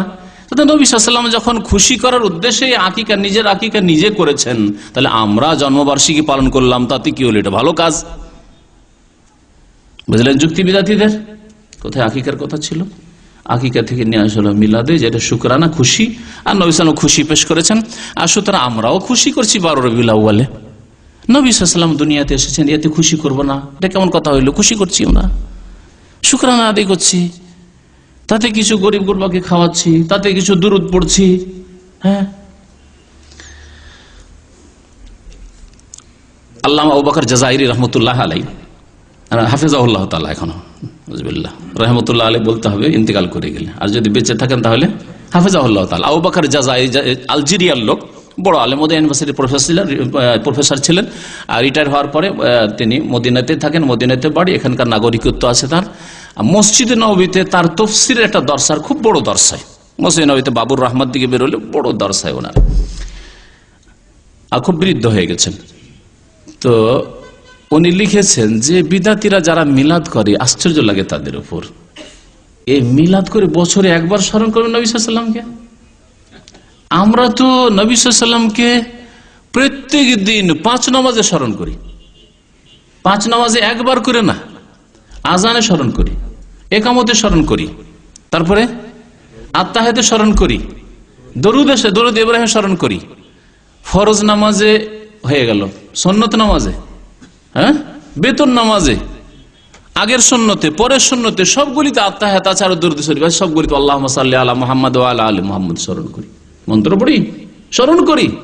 আল্লাহ তুমি রহমত বর্ষণ করো মুহাম্মদ সাল্লাল্লাহু আলাইহি ওয়াসাল্লামের উপর। আসসালামু আলাইকা আইয়ুহান নবী ওয়া রাহমাতুল্লাহি ওয়া বারাকাতুহু, আসসালামু আলাইনা ওয়া আলা ইবাদিল্লাহিস সালিহিন, আশহাদু আল্লা ইলাহা ইল্লাল্লাহ ওয়া আশহাদু আন্না মুহাম্মাদান আবদুহু ওয়া রাসূলুহু।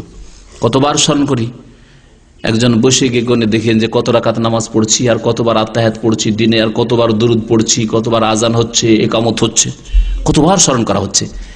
তো যেই রাসূল সাল্লাল্লাহু আলাইহি ওয়াসাল্লামকে, আচ্ছা এছাড়া একজন মুসলিম দিনে কতবার দিনের কথা আলোচনা করছে, আল্লাহ এবং তার রাসূলের কথা আলোচনা করছে, বা তার সামনে আলোচনা হচ্ছে, আর কতবার নবী মুহাম্মদ সাল্লাল্লাহু আলাইহি ওয়াসাল্লামের নাম আসছে, আর যখনই নাম আসছে তখনই কি বলছে?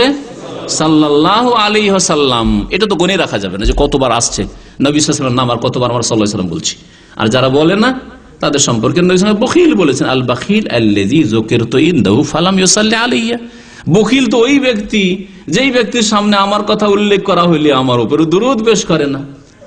আর সংক্ষিপ্ত দুরূদ, আল্লাহুম্মা সাল্লি আলা দরুদ ইব্রাহিম সবসময় পড়া যাবে না, যখন নাম শুনবেন তখন।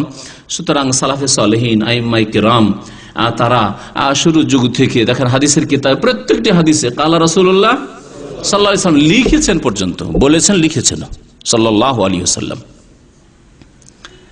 কতবার স্মরণ করেছি? শেখ জাযাইরি হাফিজাহুল্লাহ বলছেন যে যাকে দিনে এতবার স্মরণ করেছি তাকে আবার বছরে একবার স্মরণ করতে হবে? বলেন, ভাইকে নিয়ে একসাথে এক অন্নে খাওয়া দাওয়া করছে, তারপর ভাইকে আবার দাওয়াত দিতে হবে বছরে একবার, নাকি করেন এরকম কেউ? এটাকে আরবিতে বলে তাহসিল হাসিল, যেটা অলরেডি আছে আবার ওটাকে নেওয়ার, আবার কি অলরেডি সবসময় তো খাওয়া দাওয়া করছি তার সাথে, যা কিছু হোক ভালো মন্দ প্রতিদিন তো একসাথে ভাই বাপকে নিয়ে খাওয়া দাওয়া করছি, মাকে নিয়ে খাওয়া দাওয়া করছি। আবার মাকে বছরে একবার দাওয়াত দিতে হবে যে মা একই অন্য আমার সাথে খায়? আশ্চর্য কথা। নবী করিম সাল্লাল্লাহু আলাইহি সাল্লামকে ভাই বাবা মা তার চেয়ে বেশি আমরা স্মরণ করি। সুতরাং বছরে একবার আবার ওই 12 বলে স্মরণ করতে হবে উৎসব করে, বিদাতি উৎসব ঈদে মিলাদুন নবী করে? আশ্চর্য বিষয়।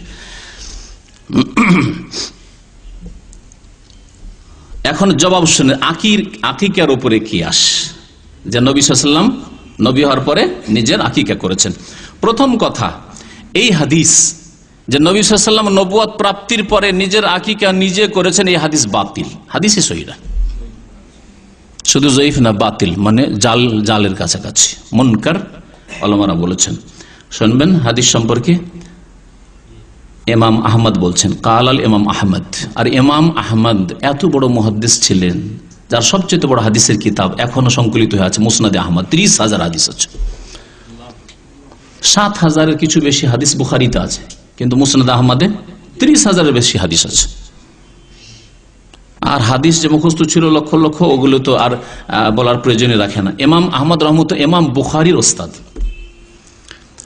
4 মাযহাবের যে আইম্মা রয়েছেন তার মধ্যে সবচেয়ে বড় মুহাদ্দিস ইমাম আহমদ রহমতুল্লাহ আলাইহি, সবচেয়ে বড় মুহাদ্দিস তিনি। ইমাম আহমদ রহমতুল্লাহ আলাইহি বলছেন এই হাদিস সম্পর্কে যে আন্নাহু মুনকার, হাদিস হচ্ছে মুনকার। মুনকার মানে জালের কাছাকাছি, যার বর্ণনাকারীকে একবারে ছেড়ে দেওয়া হয়, পরিত্যক্ত। এর একজন বর্ণনাকারী আছে, হাদিসটি বাইহাকিতে আছে। বাইহাকি সোনানে কুবরা একটি কিতাব রয়েছে ইমাম বাইহাকি রহমতুল্লাহ আলাইহির। সেই বাইহাকিতে ইমাম বাইহাকি হাদিস উল্লেখ করার পরে আমি মাকতাবা শামেলা যে সিডিতে আছে তাতে দেখছিলাম, ইমাম বাইহাকি নিজেই বলছেন হাদিসের পরে যে এর একজন বর্ণনাকারীর নাম হচ্ছে আব্দুল্লাহ বিন মুহাররার। আব্দুল্লাহ বিন মুহাররার তারাকুহ, সে পরিত্যক্ত, তাকে মুহাদ্দিসিনরা ছেড়ে দিয়েছিলেন যে হাদিসই নেওয়া যাবে না। মুনকার হাদিস কাকে বলে? যদি কোনো ব্যক্তি, কোন বর্ণনাকারী আদান প্রদানের ক্ষেত্রে, দুনিয়ার সংসারের ক্ষেত্রে, ব্যবসা বাণিজ্যের ক্ষেত্রে মিথ্যা কথা বলে থাকে, এর প্রমাণ হয়ে যায়, কিন্তু হাদিসে প্রমাণ হয়নি, রাসূলুল্লাহ সাল্লাল্লাহু আলাইহি ওয়াসাল্লাম হাদিসে কখনো মিথ্যা বলেছে এটা প্রমাণিত হয়নি, তাহলে তার হাদিস হচ্ছে মুনকার। মিথ্যা কেন বললে? তুমি যদি দুনিয়ার ক্ষেত্রে মিথ্যা বলতে পারো, তাহলে কখনো হাদিসের ক্ষেত্রে মিথ্যা বলে দিতে পারো। সুতরাং তোমার হাদিস মুনকার, তুমি পরিত্যক্ত, মাতরুক।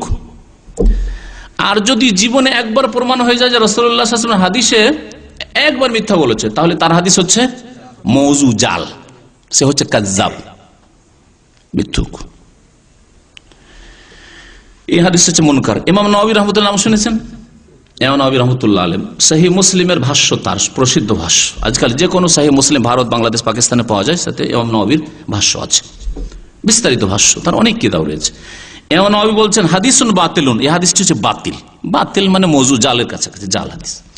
ওয়াকালা ইবনে হাজার, ইমাম ইবনে হাজার রাহমাতুল্লাহ আলাইহি তিনি বলছেন লা ইয়াসবুতু, হাদিস প্রমাণিত নয়, হাদিস প্রমাণিত নয়, ভিত্তিহীন।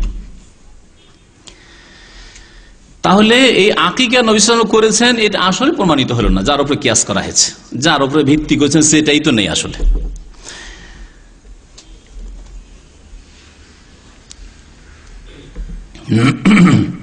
তৃতীয় তাদের দলিল, আর এই দলিল খুব শোনেন আজকাল প্রচার মাধ্যমে আর বিদাতীদের কিতাবে, সয়ুতি সেটা উল্লেখ করেছেন যে ওয়াকাদ রুইয়া আবু লাহাব বাদা মৌতি ফিন নওম, আবু লাহাবকে তার আত্মীয়রা স্বপ্নে দেখল তার মৃত্যুর পরে।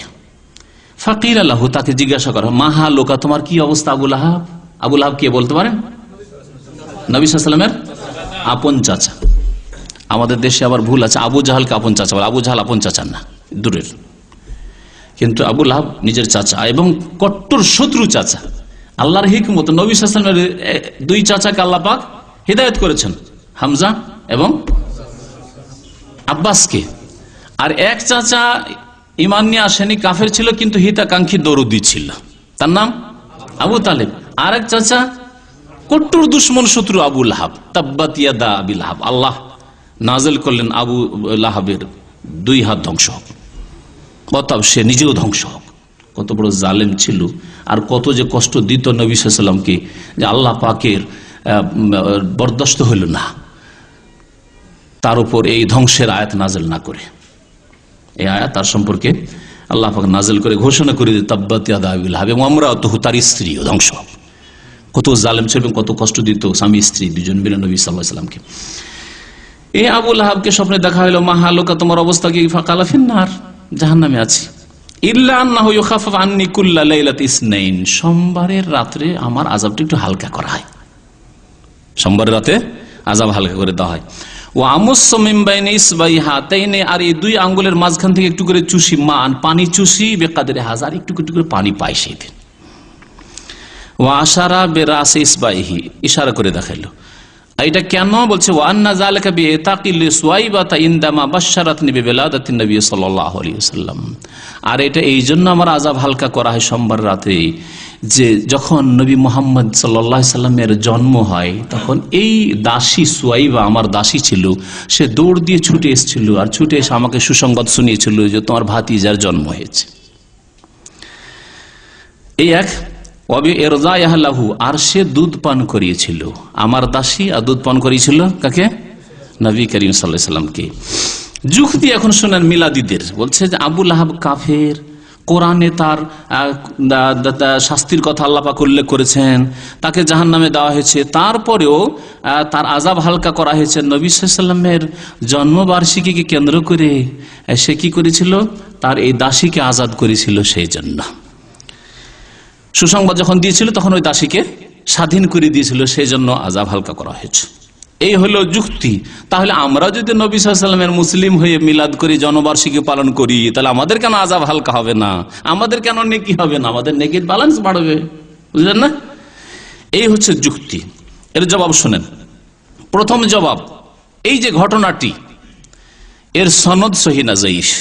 আন্নাল খাবরা মুরসালুন, হাদিসটি হচ্ছে মুরসাল। যারা শুক্রবার দিন এসা পরে ক্লাস করেন উসুলে হাদিস, মুস্তালাহুল হাদিস, মুরসালের সংজ্ঞা পড়ানো হচ্ছে। মুরসাল তাবেঈ যদি বলে তাআলা রাসূলুল্লাহ সাল্লাল্লাহু আলাইহি ওয়াসাল্লাম, আল্লাহ রাসূল বলেছেন, তাহলে তারপরে কোন তাবেঈ থেকে বর্ণনা করলেন না সাহাবী থেকে? সাহাবী থেকে হলে তো ভালো, কিন্তু যদি তাবেঈ থেকে হয় তো তার অবস্থা কেমন জানতে হবে। এই হাদিস মুরসাল হাদিস হচ্ছে যায়িফ হাদিসের কথাই।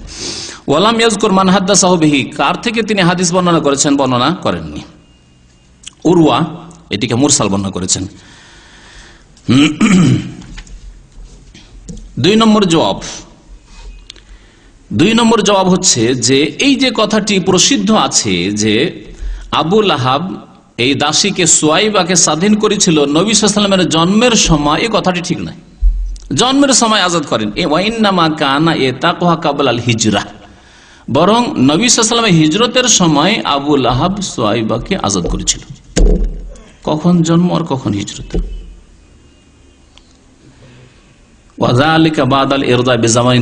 দুধ দান, স্তন্য দানের অনেক পরে। স্তন্য দান করেছে নবী সাল্লাল্লাহু আলাইহি ওয়াসাল্লাম যখন মায়ের কোলে, আর হিজরত কত বছর বয়সে? 53 বছর বয়সে।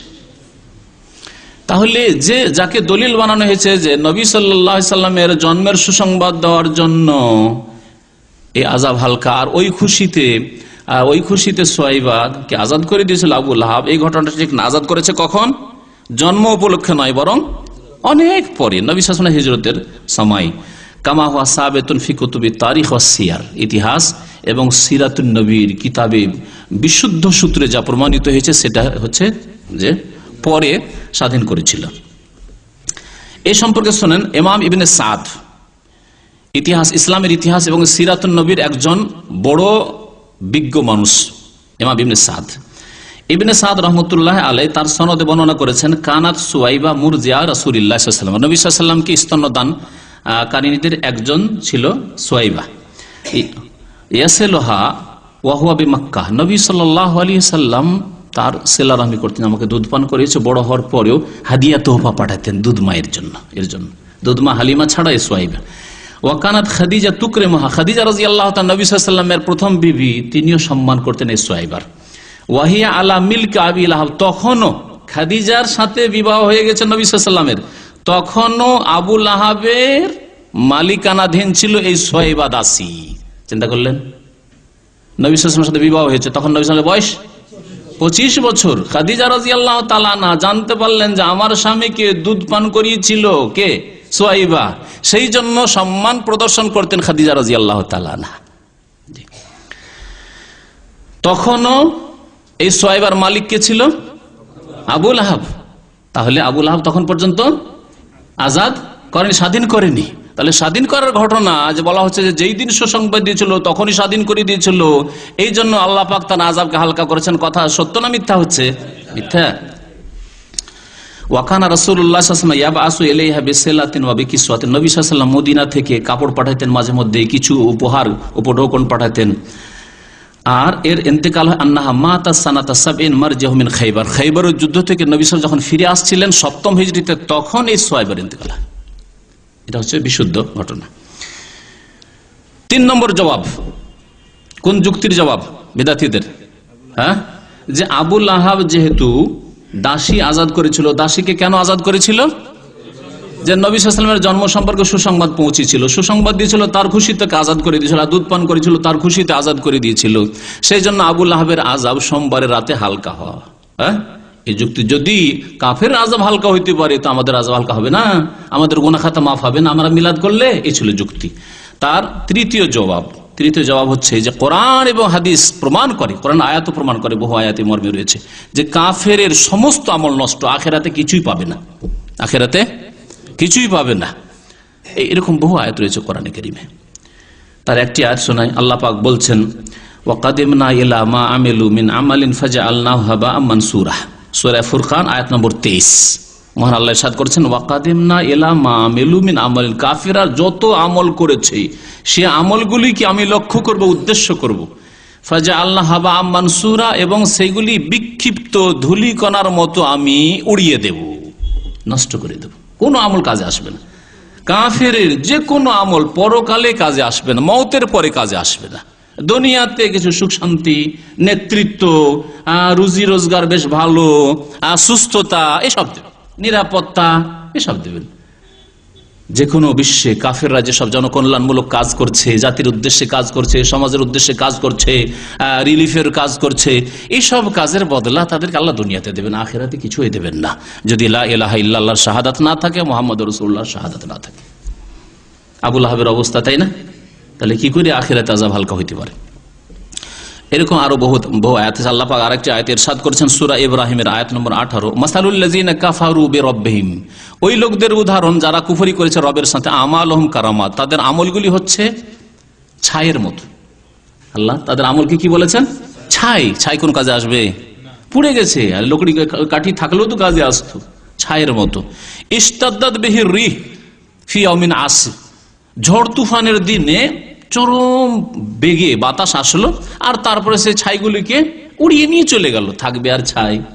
কোথাও যদি ছাই থাকে আর যদি এরকম ঝড় আসে তো ঝড়ে উড়িয়ে নিয়ে চলে যাবে। লা ইয়াকদিরুনা মিম্মা কাসাবু আলা শাই। যা কিছু উপার্জন করেছিল সেগুলি কিছুই রাখতে পারলো না। যেমন ছাই ধরে রাখতে পারলো না ঝড়ের কারণে, তেমনি তারা আমল ধরে রাখতে পারবে না, কারণ কুফরির অবস্থায় মারা গেছে। যালিকা হুয়া দালালুল বাইদ। আর এটা হচ্ছে অনেক দূরে গুমরাহ হয়ে চলে যাওয়ার পরিণাম, গুমরাহ হয়ে থাকার পরিণাম। ও আবুল আহাব ইয়াদখুলু তাহতা হাযিল আয়াত। আবুল আহাব এই আয়াতগুলির অন্তর্ভুক্ত। আল্লাহ পাক আরো আয়াতে ইরশাদ করেছেন সূরা নূরে, ওয়াল্লাযিনা কাফারু আমালুহুম কাসারাব। যারা কাফের কুফরি করে মারা যাবে তাদের আমলগুলি হবে কাসারাব। এখানে আল্লাহ কারামাত বললেন ছায়ের মতো, আর এই আয়াতে আল্লাহ বলছেন কাসারা, মরিচিকার মতো। মরিচিকা বুঝেন না? নদীর চরে বালিগুলি দুপুরবেলা রোদ্রের সময় চিকচিক চিকচিক করে, কেমন লাগে দেখতে? পানির মতো লাগে। যখন কাছে আসে, যত কাছে আসবেন পানি পাওয়া যায় না, বরং ওই রোডগুলি তো এরকম লাগে। রোদ্রের সময় দেখো রোডে মনে হচ্ছে একটু আগে ভিজে আছে নাকি, বর্ষা হয়েছে নাকি, যত আগে আসে শুকনো। এটাকে সারাব বলে, মরিচিক। দেখে মনে হয় পানি, কিন্তু আসলে পানি নাই। কাফেরদের আমলগুলি ওই রকমই, আখিরাত দিনে কোনো কাজে আসবে না মরিচিকা। তারপরে চতুর্থ জবাব হচ্ছে যে কাফেরদের আযাব আখিরাতে হালকা হবে না, এই মর্মে আয়াত আছে কোরআনে কারীমে।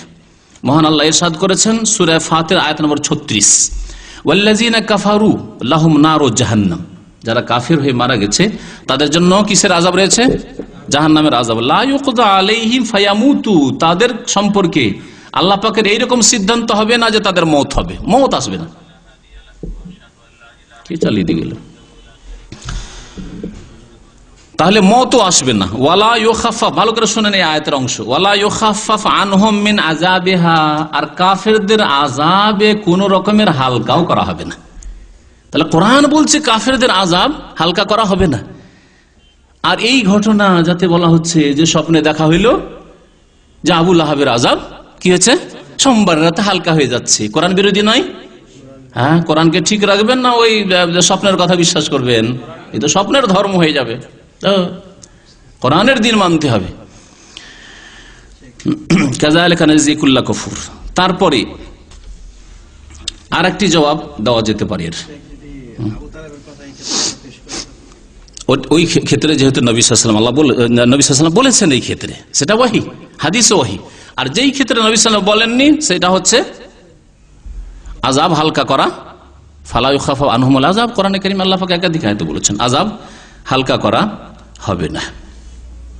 তারপরে আরেকটি জবাব দেওয়া যেতে পারে যে এই ঘটনাটি, যে ঘটনাটি বয়ান করা হইল স্বপ্নে দেখার, এটি স্বপ্ন, স্বপ্ন দলিল, স্বপ্ন দলিল নয়। ইসলামের দলিল হচ্ছে আল কোরআন, কোরআনের আয়াতে থাকতে হবে, না হইলে হাদিস, আর না হইলে উম্মতের ইজমা, ঐক্যমত যদি থাকে, ঐক্যমত যদি থাকে। আর কোরআন এবং হাদিসে যেটাকে কিয়াস বলা হয়, 4 নম্বর উসুল ফিকহের কিতাব বলা হয়, সেটা হচ্ছে কোরআন এবং হাদিসে সেটা আছে অস্পষ্ট, তখন সেটাকে স্পষ্ট করা হয়েছে এবং সেটা সালাফে সালেহিন থেকে চলে আসছে। এমন নয় যে নতুন করে একটা কিছু পেশ করবে।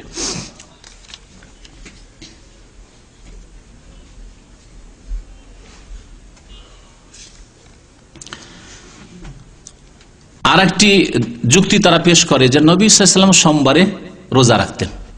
নবী সাল্লাল্লাহু আলাইহি ওয়াসাল্লাম সোমবারে রোজা রাখতেন। কি জন্য রোজা রাখতেন? নবী সাল্লাল্লাহু আলাইহি ওয়াসাল্লামকে জিজ্ঞাসা করা হয় সুয়েলা আন সাওমি ইয়াউমুল ইসনাইন, সোমবারের রোজা সম্পর্কে। তখন তিনি বলেন ফিহে ওয়ালিদতু, এই দিনে আমার জন্ম হয়েছে, ওয়া ফিহে উনজিলা আলাইয়া, আর এই দিনে আমার উপর কোরআন নাজিল হওয়া শুরু হয়েছে। এই জন্য আমি কি করি, সোমবারে রোজা রাখি। যুক্তি এখন রোজা রাখো না, রোজা রাখবে না, রোজা রাখা বরং মাকরুহ।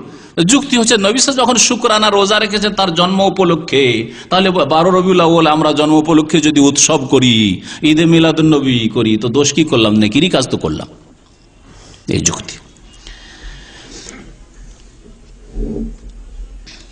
এর জবাব কি দেবেন বলুন দেখি? হ্যাঁ, নবী করিম সাল্লাল্লাহু আলাইহি ওয়াসাল্লাম রোজা রেখেছেন, উৎসব করেননি। রোজা উৎসবের বিপরীত, শুকরানা রোজা। সুতরাং যদি নবী সাল্লাল্লাহু আলাইহি ওয়াসাল্লামের অনুসরণ করতে হয় তাহলে সেই দিনে কি করতে হবে? রোজা রাখতে হবে। আর নবী সাল্লাল্লাহু আলাইহি ওয়াসাল্লাম বছরে একটা রোজা রেখেছেন না, বছরে 52টি রোজা রেখেছেন? 52টি রোজা রেখেছেন।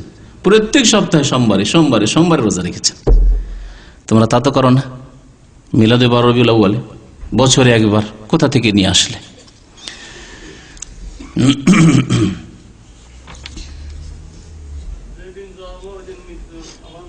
হ্যাঁ, ওটা বলতাম অবশ্য। তো আমাদের ভাই স্মরণ করে দিচ্ছে আরেকটি কথা, নবী সাল্লাল্লাহু আলাইহি সাল্লামের জন্ম সম্পর্কে ইখতিলাফ আছে, যে জন্ম 12 রবিউল আউয়াল না 9 রবিউল আউয়াল। তারপরে বিদআতীরা কোনটাকে ধরেছে? যেটা প্রসিদ্ধ সেটা হচ্ছে 12 রবিউল আউয়াল। নবী সাল্লাল্লাহু আলাইহি ওয়াসাল্লাম ইন্তেকাল কোন দিনে? 12 রবিউল আউয়ালে। তাহলে একই দিনে, যেই দিনে নবী সাল্লাল্লাহু আলাইহি ওয়াসাল্লামের জন্ম সেই দিনে মৃত্যু, তাহলে সেটা খুশির দিবসের সাথে কিসের দিবস? শোকের দিবস। একই দিনে আপনার খুশির দিনে যদি শোক হয়, কোনটা প্রাধান্য পাবে? আপনি একজন সাধারণ হিসেবে চিন্তা করেন, আপনার বিবাহের বরযাত্রী যাচ্ছিল, কবুল করার জন্য যাচ্ছিলেন, আর হঠাৎ আপনার মা আল্লাহ না করে মারা গেল, বলেন মজা লাগবে বিয়েতে? হ্যাঁ, না কান্নায় ভেঙে পড়বেন? আপনি ভেঙে পড়বেন। ইসলামে প্রথম কথা শোক পালন করা নেই, আর উৎসব করাও নেই। যে উৎসব আল্লাহ পাক দেননি সে উৎসব নেই। না জন্মবার্ষিকী পালন করা আছে, না মৃত্যুবার্ষিকী আছে, না শোক দিবস আছে। 3 দিনের বেশি কারো শোক নেই। 3 দিনের বেশি কারো শোক নেই। একমাত্র স্ত্রী শোক করবে 4 মাস 10 দিন, আর সেটাও অলংকার ছাড়ার শোক।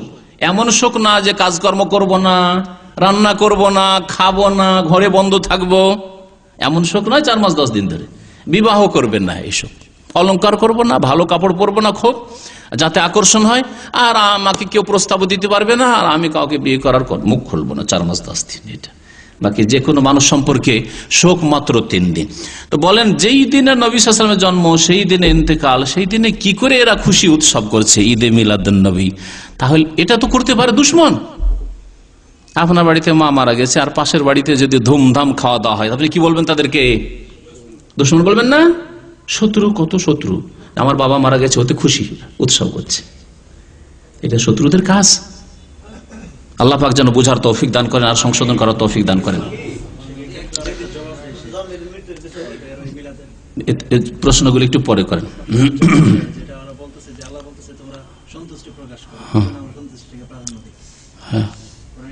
আসছে ওটা দলিল আলাদা, ওটা আলাদা দলিল। যাই হোক, যেটা যুক্তি সেটা আপন জায়গায় ঠিক থাকলো, আর যেটা খুশি প্রকাশ করো সেটা কোন ক্ষেত্রে আল্লাহ পাক খুশি প্রকাশ করতে বলেছেন সেটা আসছে। সময় শেষ হতে যাচ্ছে, আমি সংক্ষেপে আর দু একটি কথা বলি। নবী সাল্লাল্লাহু আলাইহি ওয়াসাল্লাম সোমবারে যে রোজা রেখেছেন তার 2টি কারণ বর্ণনা করেছেন। একটি কারণ হচ্ছে সেই দিনে জন্ম হয়েছে, আর একটি হচ্ছে সেই দিনে কোরআন নাযিল হয়েছে। এছাড়াও আরেকটি কারণ বর্ণনা করেছেন, অন্য হাদিসে রয়েছে যে সোমবারে আর বৃহস্পতিবারে আল্লাহ পাকের দরবারে আমলনামা পেশ করা হয়। আর আমি পছন্দ করি যে আমার আমল ওই সময় পেশ করা হোক আল্লাহর দরগাহে যখন আমি রোজাই থাকি। তাহলে সোমবার রোজা রাখার আরেকটি কারণ হচ্ছে আল্লাহ পাকের দরবারে আমল পেশ করা, ফেরেশতাগণ পেশ করে থাকেন। সুতরাং যদি এই সোমবারকে কেন্দ্র করে রোজা রাখেন তাহলে সুন্নতের আমল করবেন। সে নবী সাল্লাল্লাহু আলাইহি ওয়াসাল্লামের জন্মের কারণে হইতে পারে, সেই দিনে কোরআন নাযিল কারণে হইতে পারে, আর সেই দিনে আল্লাহর দরবারে আমল পেশ করা হয় প্রত্যেক বান্দার, সেই জন্য হইতে পারে। কিন্তু বছরে একবার শুধু নেবেন সেটা সুন্নত হবে না, বরং সেটা বিদআত হবে। তারপরে আমাদের ভাই যে আয়াতটির দিকে ইশারা করছিলেন, আল্লাহ পাক কোরআনে কারীমে ইরশাদ করেছেন সূরা ইউনূসের আয়াত নম্বর 58। আল্লাহ পাক ইরশাদ করেছেন, কুল বিফাদলিল্লাহি ওয়া বিরহমাতিহি ফাবিযালিকা ফালিয়াফরাহু হুয়া খায়রুম মিম্মা ইয়াজমাউন। হে নবী, তুমি বলে দাও আল্লাহর অনুগ্রহে এবং আল্লাহর রহমতে তোমরা খুশি হও। আল্লাহর অনুগ্রহে আর আল্লাহর রহমতে তোমরা খুশি হও। ফাবিযালিকা ফালিয়াফরাহু, তারা যেন তাতে খুশি হয়। হুয়া খায়রুম মিম্মা ইয়াজমাউন, যা কিছু তারা দুনিয়ায় সঞ্চয় করে তার চাইতে এটা হচ্ছে বেশি শ্রেষ্ঠ। এই আয়াতে কি আল্লাহ পাক বলেছেন নবী সাল্লাল্লাহু আলাইহি ওয়াসাল্লামের জন্মবার্ষিকীর খুশির কথা? না, আল্লাহ পাক বলেছেন যে তোমরা কি করো, আল্লাহ পাকের অনুগ্রহ পেলে, আল্লাহ পাকের রহমত পেলে তোমরা খুশি হও। কিন্তু তারা বিদাতিরা কোথায় লাগিয়ে নিল? শুধু জন্ম তারিখের সাথে লাগালো। কোরআন কি বলছে তার আগে শুনেন। কোরআনের আগের আয়াতে প্রসঙ্গ কি আছে দেখেন। প্রসঙ্গ থেকে যদি আলাদা করে দেন তো অর্থ পাল্টে যেতে পারে, পাল্টে যায় না? আপনি একটা কথা বলে যাচ্ছেন, সেটাকে যদি ওখান থেকে টেনে নিয়ে অন্য কথায় অর্ধেকটা টেনে নি তাহলে কিন্তু অর্থই পাল্টিয়ে যাবে। যেমন লা তাকরাবুস সালাতা ওয়া আনতুম সুকারা, আল্লাহ বলছেন নিশার অবস্থায় তোমরা নামাজের কাছে যেও না। আনতুম সুকারা যদি আমরা বাদ দিয়ে দিই আর শুধু বলি লা তাকরাবুস সালাত, নামাজের কাছেও যেও না, তাহলে বেনামাজিদের দলিল। আমরা তো কোরআনের উপর আমল করছি, আল্লাহ বলছে লা তাকরাবুস সালাত, হবে না? আল্লাহ পাক কি বলেছেন শুনেন। তার আগে আয়াতে আল্লাহ পাক ইরশাদ করেছেন, ইয়া আইয়ুহান নাস, হে মানব সকল, কাদ জাআতকুম মাউইযাতুম মির রাব্বিকুম, তোমাদের রবের পক্ষে তোমাদের কাছে উপদেশ এসেছে, মানে আল কোরআন এসেছে। ওয়া শিফাউল লিমা ফিস সুদুর, তোমাদের অন্তরে যে রোগ আছে তার শিফা, চিকিৎসা এসেছে, তার ঔষধ এসেছে। ওয়া হুদান, হেদায়েত এসেছে। ওয়া রাহমাতুল লিল মুমিনিন, মুমিনদের জন্য রহমত এসেছে। কুল, তারপরে আল্লাহ বলেন কুল বিফাদলিল্লাহি ওয়া বিরহমাতিহি ফাবিযালিকা ফালিয়াফরাহু, তারপরের আয়াত সূরা ইউনূসের। তাহলে এই 2টি আয়াত পাশাপাশি আছে। এখন আল্লাহর অনুগ্রহে, আল্লাহর রহমতে তারা যেন খুশি হয়। আল্লাহর রহমত কি? ইমাম তাবরীর নাম শুনেছেন? ইমাম ইবনে জারীর তাবরী, সবচেয়ে বড় তাফসীর তাবরী।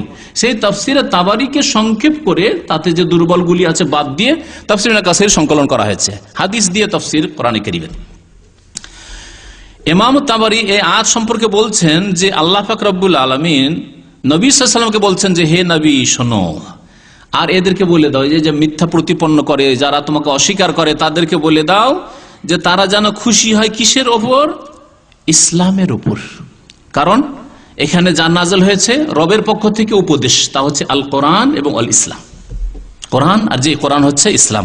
তাহলে এই বলছেন যে ইসলাম এবং কোরআনের কথা বলা হয়েছে এই আয়াতে, যেই আয়াতে কয়েকটি বিষয় উল্লেখ করা, উপদেশ এবং রোগের চিকিৎসা, হেদায়াত, রাহমাত মুমিনদের জন্য, এটা হচ্ছে ইসলাম এবং আল কোরআন। এর উপরে আল্লাহ পাক খুশি হতে বলেছেন। কোন বিদাতি আছে যে কোরআন নাযিল হওয়া উপলক্ষে তারা উৎসব করছে, ঈদ নজরুল কোরআন আছে? করে না তো। কোন বিদাতি আছে হিজরত উপলক্ষে, হিজরত করার পরে ইসলাম প্রতিষ্ঠিত হয়েছে, বরং ইসলামী আইনের বাস্তবায়ন হয়েছে, যার জন্য আমাদের অনেকের স্বপ্ন, আমাদের সকলের স্বপ্ন আর কিছু লোকের স্বপ্ন এত বেড়েছে যে শিরক থেকে যাক, কবর মাজার পূজা থেকে যাক, কিন্তু গদিতে চলে গেলে আমরা সব ঠিকঠাক করে নেব। সেটা হয়েছে মদিনা আসার পরে। এই হিজরতের মাধ্যমে একটা এমন টার্ন এসছে, বিপ্লব এসছে, যে বিপ্লব তার আগে কখনো আসেনি 13 বছর জীবনে নবী সাল্লাল্লাহু আলাইহি ওয়াসাল্লামের। দলে দলে এখন ইসলাম কবুল করা শুরু হলো। তারপর ইসলামী আইনের যে দণ্ডবিধানগুলি আছে সেগুলি প্রতিষ্ঠা করা শুরু হইল। মক্কায় হয়েছিল? হ্যাঁ, মক্কায় বদর উহুদ হয়েছিল? কখনো হয়নি। চোরের শাস্তি দেওয়া সম্ভব হয়েছিল মক্কায়? হ্যাঁ, জেনাকারীর শাস্তি দেওয়া সম্ভব হয়েছিল মক্কায়? কখনো সম্ভব হয়নি। জানতে পারতেন নবী সাল্লাল্লাহু আলাইহি ওয়াসাল্লাম যেখানে জেনা হচ্ছে কোনো উপায় নেই, যেখানে ইসলামী আইনের বাস্তবায়ন সেখানে যেমন আমাদের অবস্থা, নিরুপায় আমরা সেগুলি করতে পারছি না, ঠিকই তেমন অবস্থা ছিল মক্কায়। কিন্তু মদিনায় হিজরতের পরে, হিজরতকে উপলক্ষ করে কেন ঈদুল হিজরা হয় না? ঈদুল হিজরা তো হয়নি। ঈদ মিলাদুন নবী কেন আসলো? ঈদ মিলাদুন নবী খ্রিস্টানদের অনুকরণ করে। নবী সাল্লাল্লাহু আলাইহি ওয়াসাল্লাম ভবিষ্যৎবাণী করেছিল, লা তাত্তাবিউন্না সানানা মান কানা ক্বাবলাকুম, তোমরা অবশ্যই পূর্বের জাতির অন্ধ অনুকরণ করবে।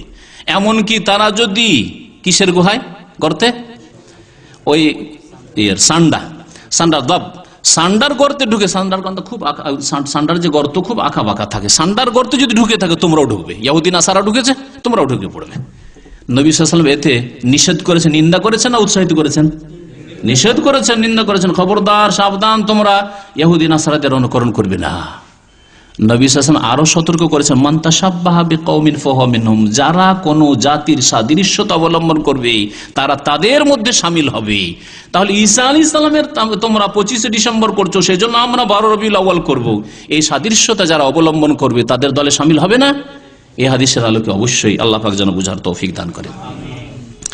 আর একটি দলিল তারা পেশ করে, সেটা হচ্ছে যে নবী সাল্লাল্লাহু আলাইহি ওয়াসাল্লাম মিলাদ করি, তাতে আমরা দুরুদ পড়ি, সালাম পড়ি, এটা তো বড়ই রহমতের কাজ। একবার দুরুদ পড়লে 10 বার আল্লাহর রহমত নাজিল হয়, এই কাজ আমরা করি। এই দলিল, ভালো কাজ করি আমরা। ইয়া আইয়ুহাল্লাযীনা আমানু সাল্লু আলাইহি ওয়া সাল্লিমু তাসলিমা পড়ি দিয়ে কত দুরুদ, কত সালাম আমরা পড়ি, এ হলো যুক্তি। এর জবাব কি বলবেন? বছরে একবার দুরুদ পড়ার উৎসব করতে হবে? হ্যাঁ, প্রথম সওয়াল আমার, যে বছরে একবার শুধু দুরুদের অনুষ্ঠান করতে হবে না দুরুদ সবসময় পড়তে হবে? এবং দুরুদ পড়া, দ্বিতীয় প্রশ্ন হচ্ছে দুরুদ পড়া ইবাদত কিনা? ইবাদত। তাহলে দুরুদ যেইভাবে নবী সাল্লাল্লাহু আলাইহি ওয়াসাল্লাম পড়েছেন ও পড়তে শিখিয়েছেন সেভাবে পড়তে হবে না খেয়ালখুশি? নবী সাল্লাল্লাহু আলাইহি ওয়াসাল্লাম সাহাবায়ে কেরামদেরকে নিয়ে আনুষ্ঠানিকতার সাথে অনুষ্ঠান করে দুরুদ পড়েছেন? বলেন মহব্বতের সাথে জোরে সোরে ইয়া নবী সালাম আলাইক পড়েছেন? আল্লাহুম্মা সাল্লি আলা পড়েছেন? পড়েননি। তাহলে ইবাদত যখন করছেন তো নবীর তরিকায় করতে হবে। নবীর তরিকায় ইবাদত, দুরুদ, দিনে যদি দুরুদ গণনা করেন কত দুরুদ পড়ছি আমরা, একটু আগেই তো বলছিলাম যে দুরুদের কথা নামাজের। আর সবচাইতে ভালো দুরুদ পেশ নামাজের বাইরে, নামাজের ভিতরে? নামাজের ভিতরে। নামাজের ভিতরে নিজের বাবার সাথে কথা বলতে পারবো না, মায়ের সাথে কথা বলতে পারবো না, স্ত্রীর সাথে কথা বলতে পারবো না, ছেলে মেয়ের সাথে কথা বলতে পারবো না। আর নবীকে বলছে আসসালামু আলাইকা আইয়ুহান নবী ওয়া রাহমাতুল্লাহি ওয়া বারাকাতুহু, আল্লাহুম্মা সাল্লি আলা মুহাম্মাদ ওয়া আলা আলি মুহাম্মাদ কামা সাল্লাইতা আলা ইব্রাহিম, আল্লাহুম্মা বারিক আলা মুহাম্মাদ ওয়া আলা আলি মুহাম্মাদ কামা বারাকতা আলা ইব্রাহিম। কত সুন্দর। এইভাবে এছাড়াও যেসব নফল স্থান রয়েছে দুরুদ পড়ার, আজানের পরে, তাই না? আজানের পরে, তারপরে জুমার দিনে বেশি বেশি দুরুদ পড়া, সেই হাদিস দ্বারা এগুলি প্রমাণিত। এইভাবে দুরুদ পড়তে হবে। জুমার দিনের দুরুদ, যেই বিদাতিরা 12 রবিউল আউয়াল করে তাদেরকে ভালো করে জিজ্ঞাসা করেন, অথবা যে কেউ আছেন, আমরা অনেকে এইসব বিদাতে ছিল, বলেন যে আপনার জীবনে কোনোদিন এই কথা কোনোদিন চিন্তা করেছেন যে জুমার দিনে বেশি বেশি দুরুদ পড়তে হবে? কখনো করেননি। এই সুন্নতের আমল নেই। আর এটা হচ্ছে আল্লাহ পাকের আযাব। সালাফে সালেহরা বলেছেন যে কোনো জাতি যখন বিদাত করবে সুন্নত মরে যাবে, যখন বিদাত করবে সুন্নত মরে যাবে। বিদাতি জিকির হচ্ছে, সুন্নতি জিকির নেই। সকাল সন্ধ্যার জিকির নেই, ঘুমের আগের জিকির নেই, ঘুমের থেকে উঠে জিকির নেই, বাথরুমে যাওয়ার জিকির নেই, বাড়ি থেকে বের হওয়ার জিকির নেই, বাজারের জিকির নেই। ওই রকমই যখন বিদাতি দুরুদ পড়া হচ্ছে মিলাদ করে, তখন সুন্নতি দুরুদ আউট হয়ে গেছে।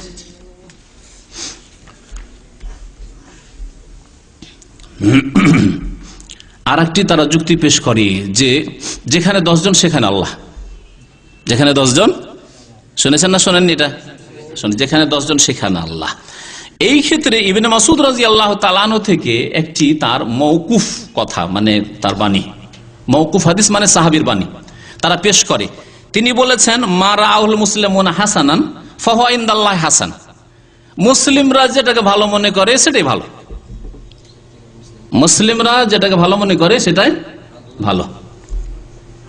সুতরাং মুসলিমরা আজকে অধিকাংশ উপমহাদেশ, ভারত, বাংলাদেশ, পাকিস্তানে, এমনকি মিশরে, এমনকি ইরাকে, এইরকম বহু দেশ আছে, সেসব দেশে মিলাদ করছে 12 রবিউল আউয়াল, এটাকে ভালো মনে করেছে। সুতরাং ফাহুয়া ইনদাল্লাহি হাসান, এটা হাসান, এটা হলো বিদআতে হাসানা, বিদআতে হাসানা।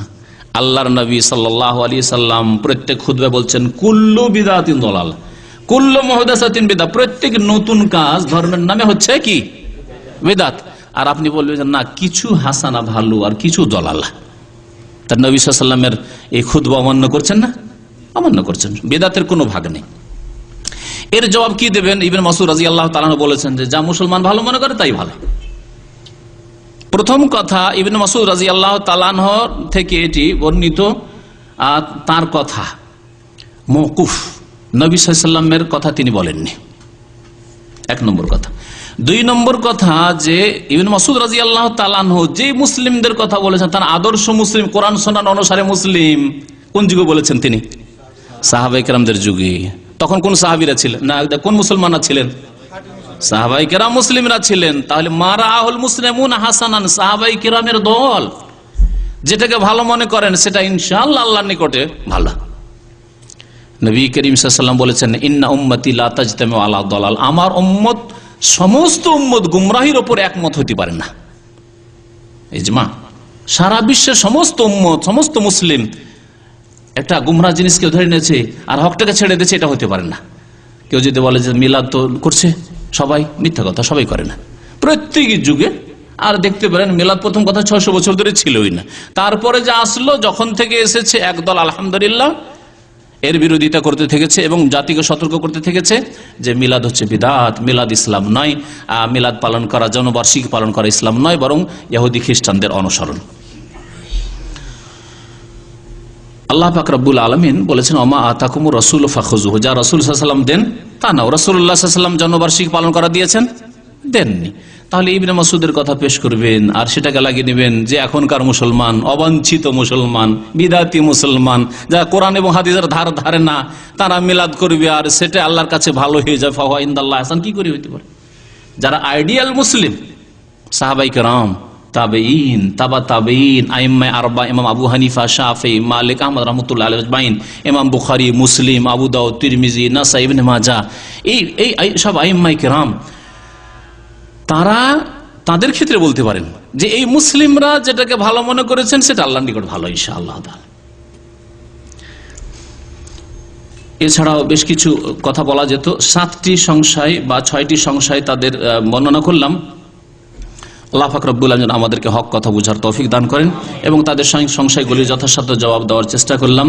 আল্লাহ পাক যেন আমাদেরকে হক কথা কবুল করার তৌফিক দান করেন, নবী করিম সাল্লাল্লাহু আলাইহি সাল্লামের নিয়ে আসা দ্বীনের দিকে আমাদের ফিরে যাওয়ার তৌফিক দান করেন। আল্লাহ পাক রব্বুল আমাদেরকে যেন সংশোধন করার তৌফিক দান করেন, সুন্নাত মোতাবেক জীবন যাপনের যেন তৌফিক দান করেন। আল্লাহ পাক আমাদের মধ্য থেকে যারা দুনিয়া থেকে বিদায় নিয়েছে ঈমানের অবস্থায়, আল্লাহ পাক তাদের গুনাহ খাতা যেন মাফ করে দেন। যারা অসুস্থ রয়েছে আল্লাহ পাক তাদেরকে সুস্থতা দান করেন। যারা পেরেশান রয়েছে আল্লাহ তাদের পেরেশানি দূর করে দেন, বালা মুসিবত দূর করে দেন। আল্লাহ পাক আমাদের রিজিকে যেন বরকত দান করেন, আমাদের ঈমানকে যেন মজবুত করে দেন, আমাদের সুন্নতের যেন আল্লাহ পাক আমাদের ভক্ত বানিয়ে দেন। নবী করিম সাল্লাল্লাহু আলাইহি ওয়াসাল্লামের শাফাআত যেন দান করেন, নবী সাল্লাল্লাহু আলাইহি ওয়াসাল্লাম হাউজে কাউসার যেন আমাদেরকে দান করেন। নবী সাল্লাল্লাহু আলাইহি ওয়াসাল্লামের যেসব সুন্নত রয়েছে সেসবের প্রচার করার, সেসবের দিকে দাওয়াত দেওয়ার যেন আমাদেরকে তৌফিক দান করেন। সুবহান রাব্বিকা রাব্বিল ইজ্জাতি আম্মা ইয়াসিফুন ওয়া সালামুন আলাল মুরসালিন আলহামদুলিল্লাহি রাব্বিল আলামিন। তারা একটা দাবি করে, সেটা হচ্ছে যে তারা বলে থাকে কোরআন নাযিল হওয়ার দিনের চেয়ে রাসূলুল্লাহ সাল্লাল্লাহু আলাইহি ওয়াসাল্লামের জন্মের দিনটা বেশি প্রাধান্য পাবে। জবাব কি? লাইলাতুল কদরের চেয়ে বেশি প্রাধান্য। লাইলাতুল কাদারের কথা আল্লাহ কোরআনে উল্লেখ করেছেন, তারপরে কেউ যদি বলে লাইলাতুল কাদারে উৎসব করবো, তো জায়েজ নাই। এত ফজিলতের খায়রুম মিন আলফি শাহর, তারপরে কেউ যদি বলে যে লাইলাতুল কাদার আমরা মিছিল করব, এতে আমরা উৎসব করবো, তো জায়েজ নাই। তাহলে তাই যদি জায়েজ না হয়, তাহলে না হিজরতের দিনে আছে, না নবী সাল্লাল্লাহু আলাইহি ওয়াসাল্লামের নবুয়ত প্রাপ্তির দিনে কোনো উৎসব আছে, না জন্মের দিনে আছে, না অন্য কোনো দিনে আছে। জি,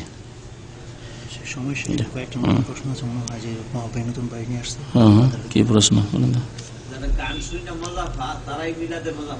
হ্যাঁ, আমাদের আবু হানিফ ভাই, আমাদের কারি সাহেব আসর পর কোরআন শিক্ষা দেন, তিনি বলছেন যে যারা গান শুনে মজা পায় তারা মিলাদ করে মজা পায়, কারণ সুর সার ভালো লাগে, যে কোনো সুর সার ভালো লাগে। আরবি সুরের গান তাও ভালো লাগে, হিন্দি সুরের গান সৌদিকে ভালো লাগে, ফাসিকদেরকে। হ্যাঁ, সুর অর্থ বুঝুক আর নাই বুঝুক। জি, যদি কোনো ব্যক্তি রাসূল সাল্লাল্লাহু আলাইহি ওয়াসাল্লামের তরিকায় নামাজ না পড়ে, যেমন রফলদান না করে, না বলে, তাদের নামাজ হবে কিনা? একটি প্রশ্ন করেছেন কোন ভাই, যে যদি কেউ রাসূলুল্লাহ সাল্লাল্লাহু আলাইহি ওয়াসাল্লামের তরিকা মোতাবেক নামাজ না পড়ে, যেমন রফেদান, যেমন আমিন জোরে বলা, এতে আর বুকে হাত বাঁধা বা ইত্যাদি, রাসূলুল্লাহ সাল্লাল্লাহু আলাইহি ওয়াসাল্লামের তরিকায় নামাজ না পড়া দুই ভাগে বিভক্ত। এক হচ্ছে যে নবী সাল্লাল্লাহু আলাইহি ওয়াসাল্লামের তরিকায় মোটেই নামাজ পড়ল না, মানে ফরজ ওয়াজিবগুলির ক্ষেত্রেও, যেগুলো নামাজের রুকুন আছে, ওয়াজিবাত আছে, তার নামাজই হবে না। আর যেগুলি সুন্নত, রফেদাইন করা, আমিন জোরে বলা, বুকে হাত বাঁধা, এগুলি সহি সুন্নত, এগুলি যে জানে না সে মাজুর, যার কাছে এই সহি ইলম পৌঁছেনি সে আল্লাহর কাছে মাজুর, ইনশাআল্লাহ তাআলা তার নামাজ হবে। কিন্তু যেই ব্যক্তি জানলো, জানার পরে আমল করলো না, কেন করছে না এটা দেখার বিষয়। যদি এই জন্য না করে যে আমাদের অমুক ইমাম সাহেব করেনি সেই করব না, তাহলে আশঙ্কা আছে নামাজ না কবুল হওয়ার, কারণ তাকে তার ইমাম সাহেবের মতো নামাজ পড়তে বলা হয়নি, নবী সাহেবের মতো নামাজ পড়তে বলা হয়েছে সাল্লাল্লাহু আলাইহি ওয়াসাল্লাম, তাই না? আমাকে শাফিঈ নামাজ পড়তে বলা হয়নি, হানাফি, মালিকি, হাম্বলি নামাজ পড়তে বলা, আমাকে বলা হয়েছে সাল্লু কামা রাআইতুমুনি উসাল্লি, নবী সাল্লাল্লাহু আলাইহি ওয়াসাল্লামের মতো নামাজ পড়া। সেই জন্য যেই ব্যক্তি রফায়দান করছেন, আমি জোরে বলছে না, অথবা বুকে হাত বাঁধছে না, বা এই সুন্নতগুলি আমল করছে না, তাকে জিজ্ঞাসা করে কেন করছেন না। যদি বলে যে ভাই আমি তো ইমামের আমি মুকাল্লিদ, সেই জন্য করছি না, তাহলে তার নামাজের আশঙ্কা আছে, আল্লাহ পাক ভালো জানে, বাকি গায়েবের কথা আল্লাহ পাক জানে। আর যদি বলে যে না আমি এই জন্য করছি না যে আমাদের ওখানে দাওয়াতের ক্ষেত্র এখন ওই রকম তৈরি হয়নি, সেখানে বড় বড় রোগ আছে, আমি এখন রফায়দান করলে আমার মিলাদি ছাড়বে না, কবর মাজার পূজা করে, পীর পূজা করে, পীরের মুরিদ, আর ওদেরকে যদি রফায়দানের কথা, আমিন জোরের কথা বলি বা করি, আমি আমিন জোরে বলি, তাহলে আমার কোনো কথাই শুনবে না। তাহলে সেই ব্যক্তি হিকমত অবলম্বন করলো, ইসলামে ধীরে ধীরে স্টেপ বাই স্টেপ, কদমে কদমে আগে বাড়া, এটা শরীয়ত সম্মত। শরীয়তের বিধানগুলি এভাবে ধীরে ধীরে নাজিল হয়েছে। আপনিও দাওয়াতের ক্ষেত্রে বড় রোগ থাকতে ছোট রোগের চিকিৎসা করবেন না, তাহলে বলবো ইনশাআল্লাহ তাআলা আপনার কোনো অসুবিধা নাই, তবে ক্ষেত্র তৈরি করার চেষ্টা করেন। এমন নয় যে না যেখানে যে দিক থেকে বৃষ্টি আসে ওইদিকে ছাতা ধরবো, এখানে তো করলাম রফায়দান, দেশে গিয়ে করবো না, না, প্রচার করেন, চেষ্টা করেন, কিন্তু তার চেয়ে বড় রোগ দেখেন, তার চেয়ে বড় রোগ থাকলে বড় রোগ সারান। জি, একটা প্রশ্ন আছে যে পোশাকের, যেটা হচ্ছে পোশাক সম্পর্কে গত এক মাস আগে একটা আলোচনা হয়েছে, ইনশাআল্লাহ বিস্তারিত আলোচনা আছে আমার মনে হয়। টাকনুর নিচে পড়লে নামাজ অথবা ওযুতে কোনো প্রভাব পড়বে কিনা? পোশাকের ক্ষেত্রে টাকনার নিচে যদি কাপড় যায় তাহলে কঠোর শাস্তির কথা বলা হয়েছে, তার মানে কাবিরা গুনাহ। আল্লাহ যেন তওবা করার তৌফিক দান করেন আমাদের সকলকে। আর সুতরাং টাকনার নিচে যেন কাপড় না যায়, সেটা নামাজের মধ্যে হোক আর নামাজের বাইরে হোক। আর বাকি উযু নষ্ট হয়ে যাওয়ার হাদিস আবু দাউদে আছে, বেশ কিছু মুহাদ্দিসরা যঈফ বলেছেন।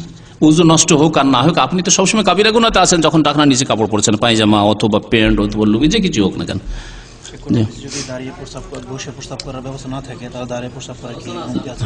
আর এক প্রশ্ন হচ্ছে, এক ভাই করেছেন যে যদি কোথাও বসে পেশাব করার ব্যবস্থা না থাকে তো দাঁড়িয়ে পেশাব করা যাবে কিনা? হ্যাঁ, অবশ্যই যাবে, বুখারী শরীফে হাদিসে আছে, এর প্রমাণ আছে। সুতরাং দাঁড়িয়ে বসে পেশাব করা হচ্ছে উত্তম।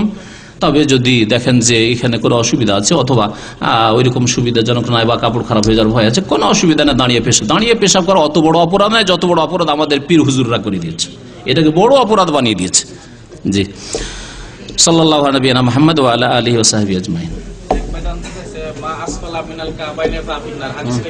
সহিহ বুখারীতে হাদিস আছে, টাকনার নিচে যতটা কাপড় যাবে জাহান্নামে যাবে, এটা সহিহ বুখারীর হাদিস।